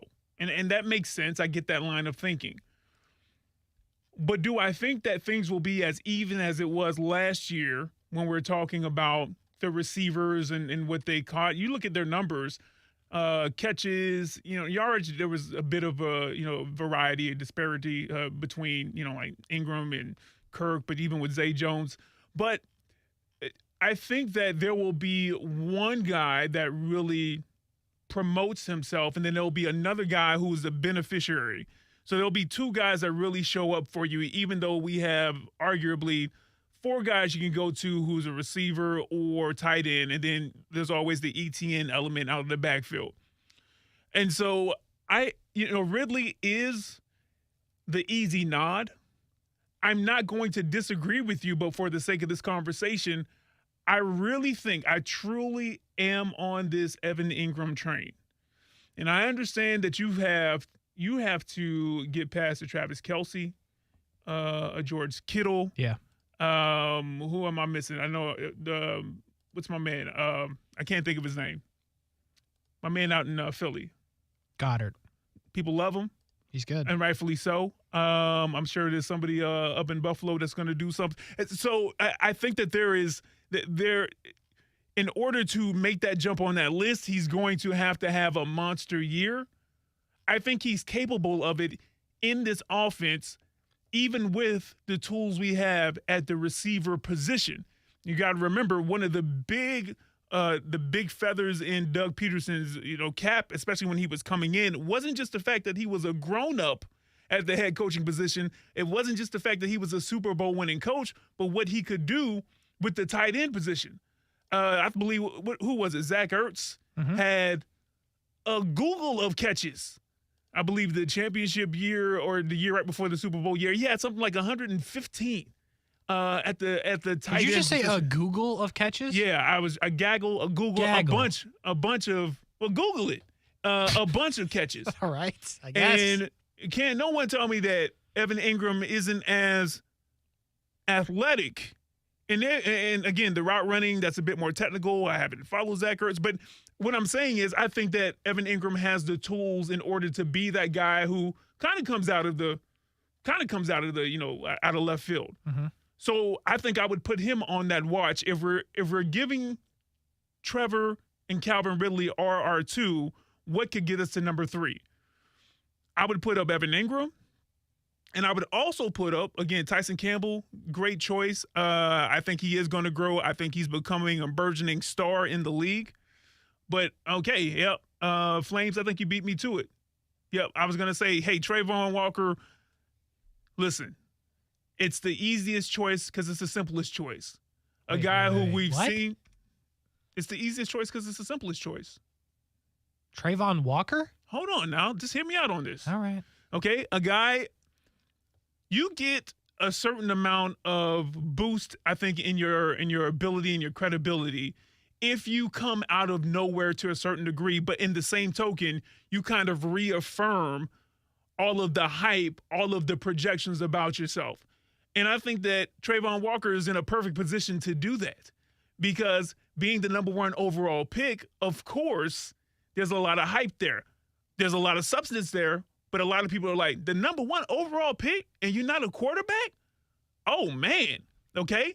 And then based off of last season, where things got lost at times with Trayvon Walker, as far as his performance, I'm not saying he was lost on the field, but you would look up and be like, oh, it's, Trayvon Walker, he is on the field. Oh, okay, there you go. I think it sets up perfectly for a breakout sort of year, that sophomore jump that you have the game slowed down for you, whatever those things are that happens when people make a jump, especially young players make a jump in the NFL. Another year in the system, head coach knows what doesn't work with you. We've seen the things that you've worked on deficiency-wise in your game from last summer, just the overall growth. I think that puts him in a prime position to have a huge year. I mean, a huge year. And so though I'm not projecting that, like I'm not putting like money on it, I think that the situation sets up well if he has a great year. And I mean, 10 sacks, a lot of sacks, get it. A big disruptor, 8 or 9 sacks, a huge disruptor, forced fumbles. He's always around the play, big play person, taking up 2 or 3 blockers because he's so disruptive in the past 8 games. The rest of the season, he's experiencing what Aaron Donald experienced or what the top guys on the defensive line or in the front 7 experience. You always have 1 or 2 guys focusing on you. Heck yeah. At the end of next season, NFL puts out a list. They could be like, and the number 1 overall pick from 2022 is finally showing everything he's worth. 10 sacks, 25 tackles for losses. I know that's a lot, but you get what I'm saying. So those will be the 2 guys right there, Evan Ingram and Trayvon Walker, that I think would be like, okay, they may not be top of mind because you can make a bunch of arguments why. You got other guys that you can put out there that you think might be better at their position or might be able to grow faster in their position. But I would put money on one of those 2 guys having a bigger year and having a big enough year, Kasey, that they could crack that top 50. Maybe number 50. Might be 49. But there you go. If you want to place that bet, I'll happily take your money. Yeah. Okay. Well, here's why. Hassan Reddick was number 48 this year. Hassan Reddick had 16 sacks last year. Yeah, a lot of them. Coming off a year in which he had 11, coming off a year in which he had 12 and a half. A lot of them. And he was unranked the year before, going into last season. So it's possible. It's not. No, it's possible. No, it's not. Hold on, he was unranked the year before. Yes. And then he cracked the top 50 the year after. Yeah, he was coming off an 11-sack season, and he was unranked. Okay, so he was unranked the year before. And then the year after, he was ranked. This year. Yeah, that's after what I'm getting 16 sacks, he was ranked in the top 50. So it's possible. So by this math, Trayvon would need like 28 and a half sacks to have that growth. But there are tomato. That's an argument for where Josh Allen could come in here. Because Josh Allen, although did not have 11 sacks last year, has a resume. Probably not as good as Hassan Reddick, but he does have a resume to where if he did explode in the sack number, then you could see him being on this list in this position. Let me give you some of the other guys from the top 50 this year and kind of what you're competing against, if you will, to get Jags players in. Number 50 on the dot is Cam Jordan, who has been in the league a very long time. Older player, so maybe that's working in your favor. Number 49 is Pat Surtain, who by some say a top 2-3 corner in the league. So to get Tyson Campbell somewhere on a list like this, you're fighting against a guy like Pat Surtain. I just told you about Hassan Reddick. Cooper Kupp at number 47, who is already hurt again. C.J. Mosley, Cameron Hayward. Jalen Waddle is an interesting name here at 44 because that's a guy who, if you're looking at Calvin Ridley, would need to jump or be in the conversation with to be on this list. Demario Davis at number 43. Lane Johnson at number 41. And then Captain Kirk Cousins at 42. So if you're looking at a specific Jags player, if you're looking at Trevor Lawrence, can he be better or on par with Kirk Cousins? If you're looking at Calvin Ridley, Christian Kirk, you're looking at a guy like Jalen Waddle. If you're looking at Josh Allen, Trayvon Walker, you're looking at Hassan Reddick, and potentially to a different extent, Cam Jordan. It's not going to be super easy now. Well, yeah, I mean, none of this is. I mean, when you start talking about the best of the best, that's agreed. Other guys who may be considered more of a pass rusher or on the line, or at least their hands in the dirt or something like that nature. There are other guys above Hassan Reddick who didn't have to get 16 sacks. I mean, that's an insane amount of numbers. I got to go back and read what they said, why he's only, 49th? You said 48th? Yeah.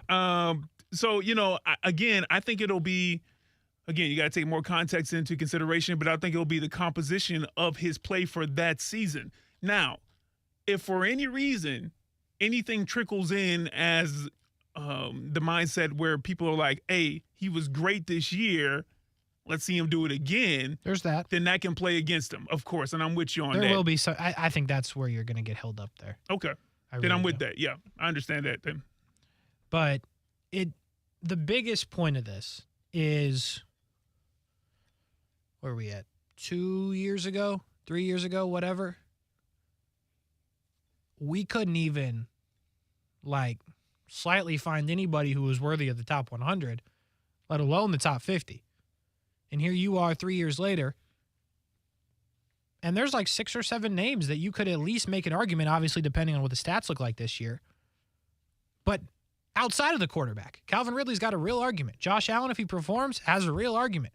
Evan Ingram, I think, is an option. I won't say it's a slam dunk, but it's an option. Christian Kirk, Tyson Campbell. You have all of these options now. This is new. This is fun. On the chat, Cisco, if he capitalizes on his opportunities this year, not saying top 50, but on the list overall. Yeah, that's real. Got to catch a lot of footballs, especially at that position. But, you have a lot of good players in Jacksonville. To fuel the Cisco argument, Harrison Smith is on this list at 97. And that is a guy that goes and gets the football and makes some big hits. That's what Cisco does.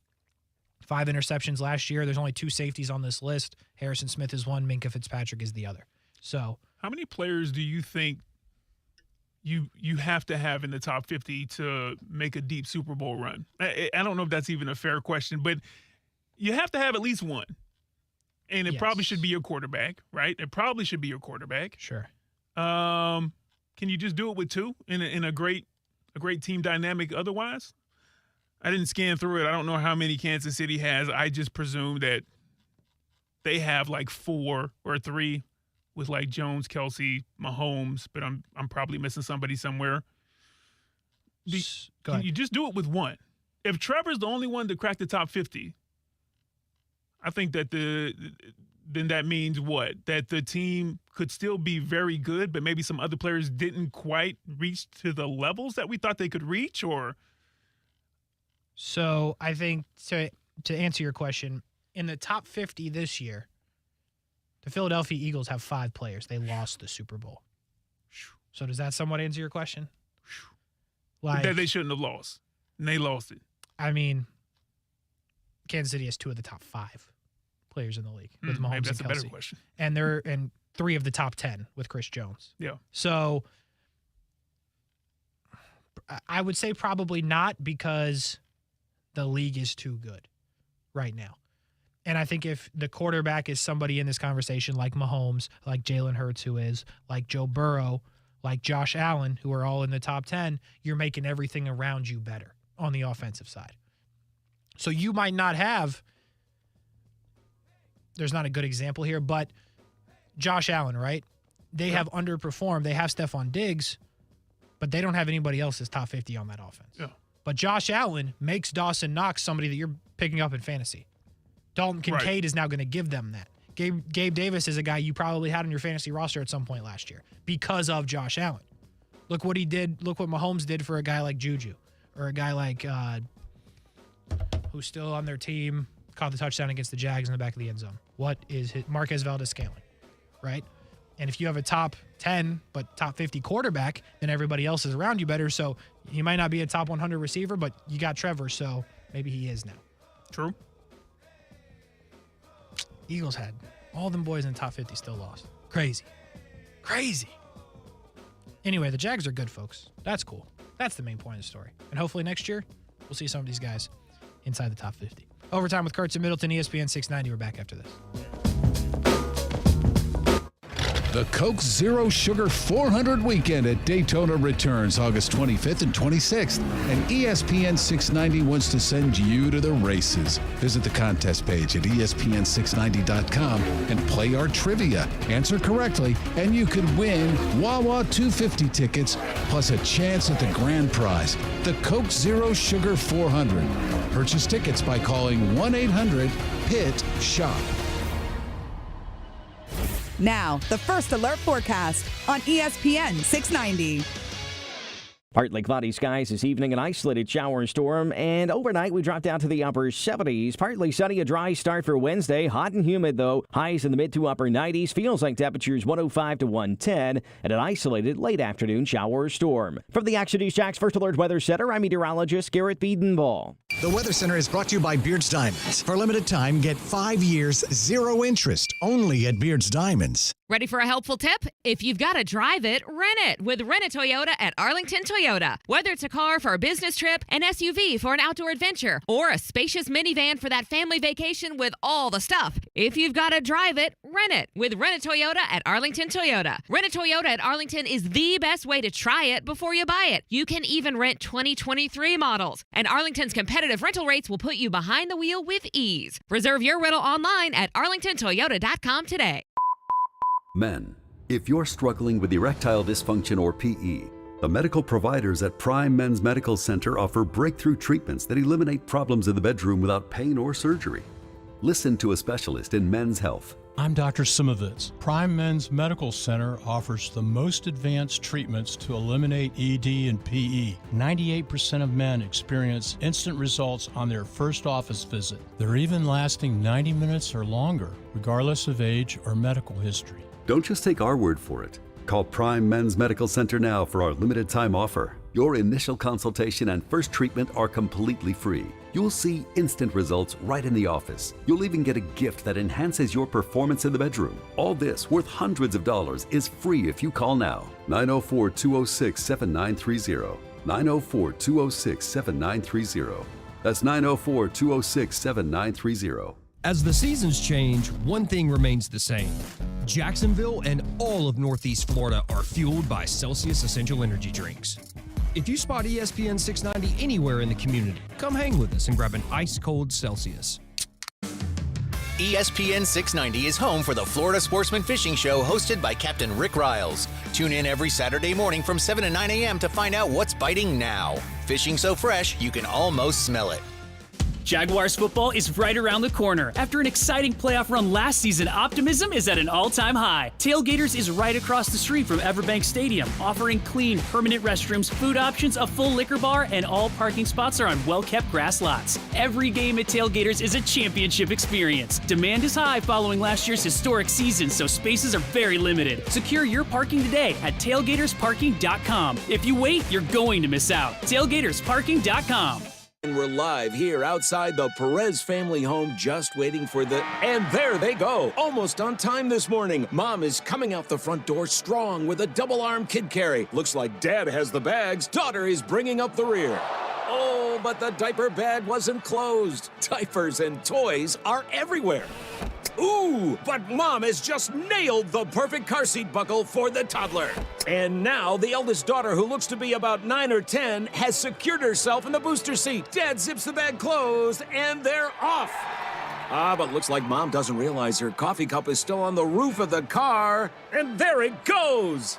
Oh, that's a shame. That mug was a fam favorite. Don't sweat the small stuff. Just nail the big stuff, like making sure your kids are buckled correctly in the right seat for their age and size. Learn more at nhtsa.gov/the right seat. Visit nhtsa.gov/the right seat. Brought to you by NHTSA and the Ad Council. Stay with ESPN 690 for your chance to see and hear our special events in the Farah and Farah Performance Studio throughout 2023. Powered by Farah and Farah and ESPN 690, Jacksonville's home for ESPN Radio.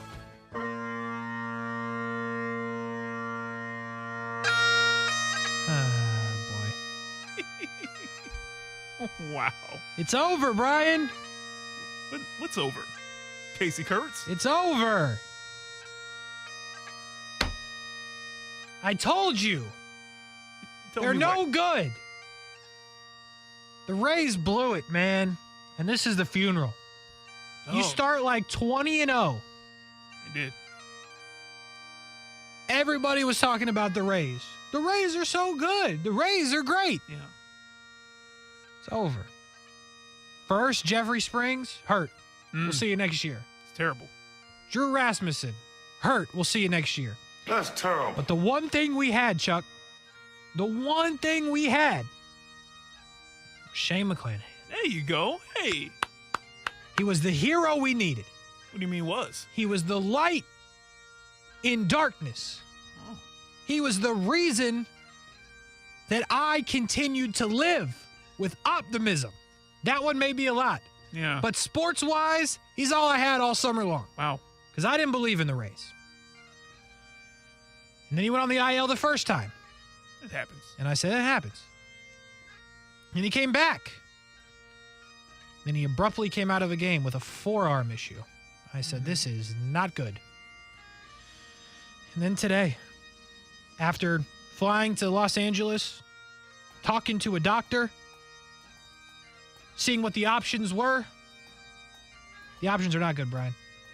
Okay. According to Kevin Cash, Rays manager Shane McClanahan, highly unlikely to pitch again this season. This is the line that really hurts me, though, from Jeff Passan. Uh-huh. In a season filled with brutal pitching health, Jeffrey Springs and Drew Rasmussen needed Tommy John surgery. McClanahan's arm injury is the worst of them all. Damn. Damn. Damn. Brian, I'm hurt.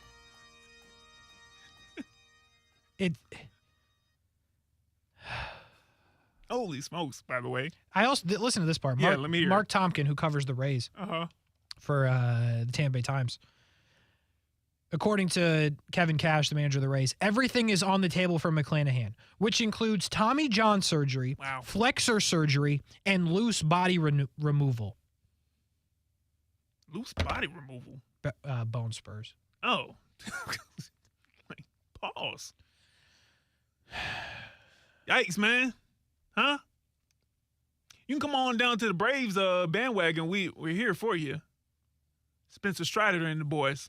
We down here with you. Did you see Spencer Strider gave like 8 runs last night? That's fine. That's fine. He's leading the league in strikeouts. He's a shoo-in.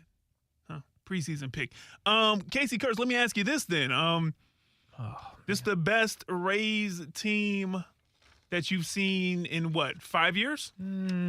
I mean, at the moment, you have to say the team that went to the World Series in 20 is better. Okay. In 3 years. Okay. And I will certainly agree with that. And you've been let down before. I've been let down my whole life. There's a joke there. We'll leave it there. Okay. But let me ask you this, man. When a pitcher has this kind of issue, I've heard of Tommy John, like most people have. Mm-hmm. I hear all of the initial reactions. This is the worst that we've seen out of the 3 injuries, things of that nature. Yeah, you just heard that.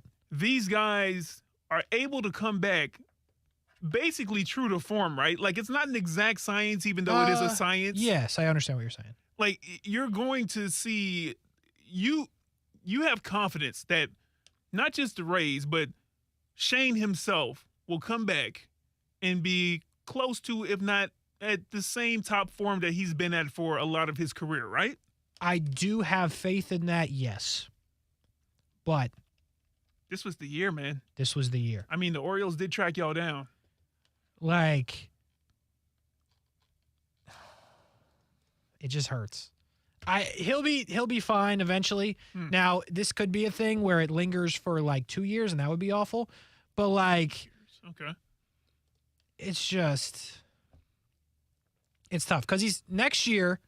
You don't get him at all. No matter what happens, they ain't getting him at all next year. Oh. That's how Tommy John works. So now you're going into like the second arbitration year, and like by this point, Glasnow's probably gone because he can't stay healthy either. And like, who knows what happens to the rest of the team? Like, they may be the bad Rays again by then. Who knows? It was like 20-0 to start the season, bro. It was really like 12, but 20 sounds better. You're walking people. Walking people. You hear me? This guy is good, bro. Gone. Blink of an eye. 2 years. 2 years? Really? Okay. Potentially. Like, it's not baseball. That's not like a. I'm saying if it's actually as bad as it sounds like it is, and there's a second thing required. And there's also like setbacks for Tommy John. Like, there was a dude on the Jumbo Shrimp. His name was Sixto Sanchez. It's a great name. He hasn't pitched in like 4 years. He just keeps getting like he had Tommy John, I think 2 of them. Oh, okay. And like he threw bullpen today or yesterday, and like it was like big news because nobody's seen this guy in like years.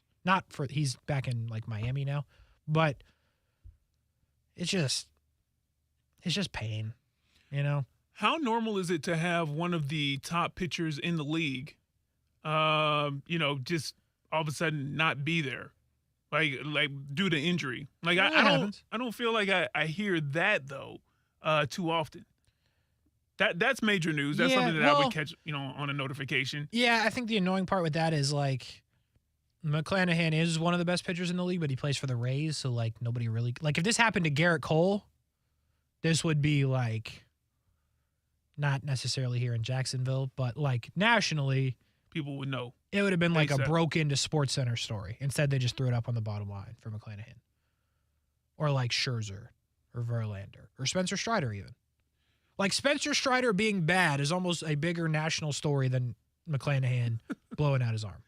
That's crazy. Let me ask you this, Ben. There's no way that the Rays don't make it into the postseason, though, right? How many games? 40-plus games left? So, like, doom and gloom Kasey, like pain, sad Kasey wants to say, nah, there's no chance because, like, they're not good. Like, I don't think there's a chance they can catch the Orioles now. Like, they don't have any pitching. Like, this is it. Glasnow is still somewhat hurt. He got an injection. We'll see. They're running out there, boys I ain't never even heard of. Like, they traded for this Aaron Clive dude. I don't even know how to say his name. Like, he's fine, but, like, whatever. Zach Eflin, they signed. Okay, great. Zach Littell. They don't even got 5 starters. They got 3. Like, it's just bad. So, like, I don't think by any stretch of the imagination they're locked into the playoffs. They're in a good spot with how they started. In the wild card, they're like 4 games up. Yep, on Houston. But no. The 4 games up are on the bottom. Oh. So could they get caught by like a Seattle if they stay hot? Sure, they could. I think they make the playoffs and lose in the first round is my guess. They ain't got no pitching. And then here's the problem with the Rays, right? If you're a Rays fan and you're out there listening, you know at some point they're going to throw it away. So, like, they went to the World Series, then they went to, like, the CS, then they went to the DS. Now they're probably going to go to the wild card and lose. And you know at some point, the way that the Rays operate, they're just going to trade everybody and throw it all away and tank again. That's, like, the reality of the Rays. So you thought in 20, you're like, this is a team that made it to the World Series. They're definitely going to win it in the next couple of years. And now it's like they might just start tanking again. 4 games up on Toronto. Compared to wherever Toronto's at. Yes. I'm sorry. I heard everything you're saying. I'm trying to navigate You this. are correct on that. Because I see 31.5 games behind for the A's, and I'm just like, can y'all quit now? But, look, man, this is where champions are made. Kasey, can I give you a bit of a pep talk on a sport that I don't follow too much? This is where champions are made. This is when, how you said, the sunlight with the Tampa Bay Rays and you living for Shane McClanahan, something like that. It's always darkest before dawn. Yeah. Okay? Batman.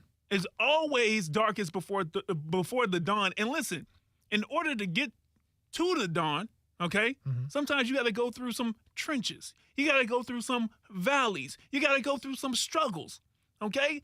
And if nothing else, the Tampa Bay Rays, they've had some highs, but they've had definite struggles, i.e. the one you've just pitched to me right now, Kasey. And I think that those guys band together, at least in the short run, because a lot of outsiders are like, they're done now. They're toast, even if they get to the postseason. I think that this galvanizes the people of Tampa. I think this galvanizes the Trop. I think this galvanizes that team. And I think you're going to see a bit of a bump in these last 40-plus games, Kasey Kurtz. I think they're going to go into the playoffs, and they're going to be a team that people don't want to play because they're going to be able to rekindle some of that stuff they did earlier in the season, minus the pitching. They're going to start pulling people out of the crowd to pitch. Oh, you better start going to the games. You were a pitcher. I'd love to tell you you're right. You're not. I've just seen this movie before. Yes, you have. Over and over. Over and I'm over. hurt today, folks. I'm in pain. Damn, the Jags better be good. This is all I got. That's all I got. The Gators suck. The Rays are blowing it. Just when I thought things were looking good. Gone. Yeah. It's all up to the Jags. Another October. I'm going to have to watch the freaking Orioles, who have been garbage for, it feels like 5, 6, 7 years. Is it? Knowing, yeah, they were good in like 2013, so more like 10 years.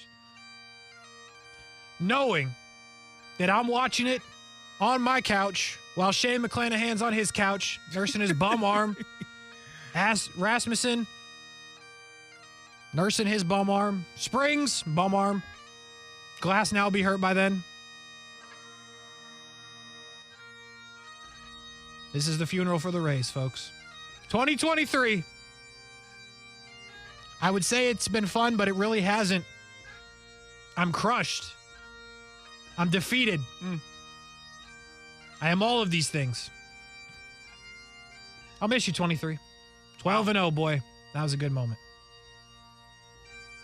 The Rays are dead. As is this show. There you go. What a transition. Unfortunately, we have to end on a low note. But we will be back. Maybe that's a sad thing. I don't know. Jumbo Shrimp Baseball is up next. That's not a sad thing. For Brian Middleton, I'm Kasey Kurtz. The Rays are dead. I love you, Shane McClanahan. Get well soon. Have a good night, everybody. I want to eat a spicy chicken in my Tesla. Is it too much to ask? Jacksonville is a great place to live.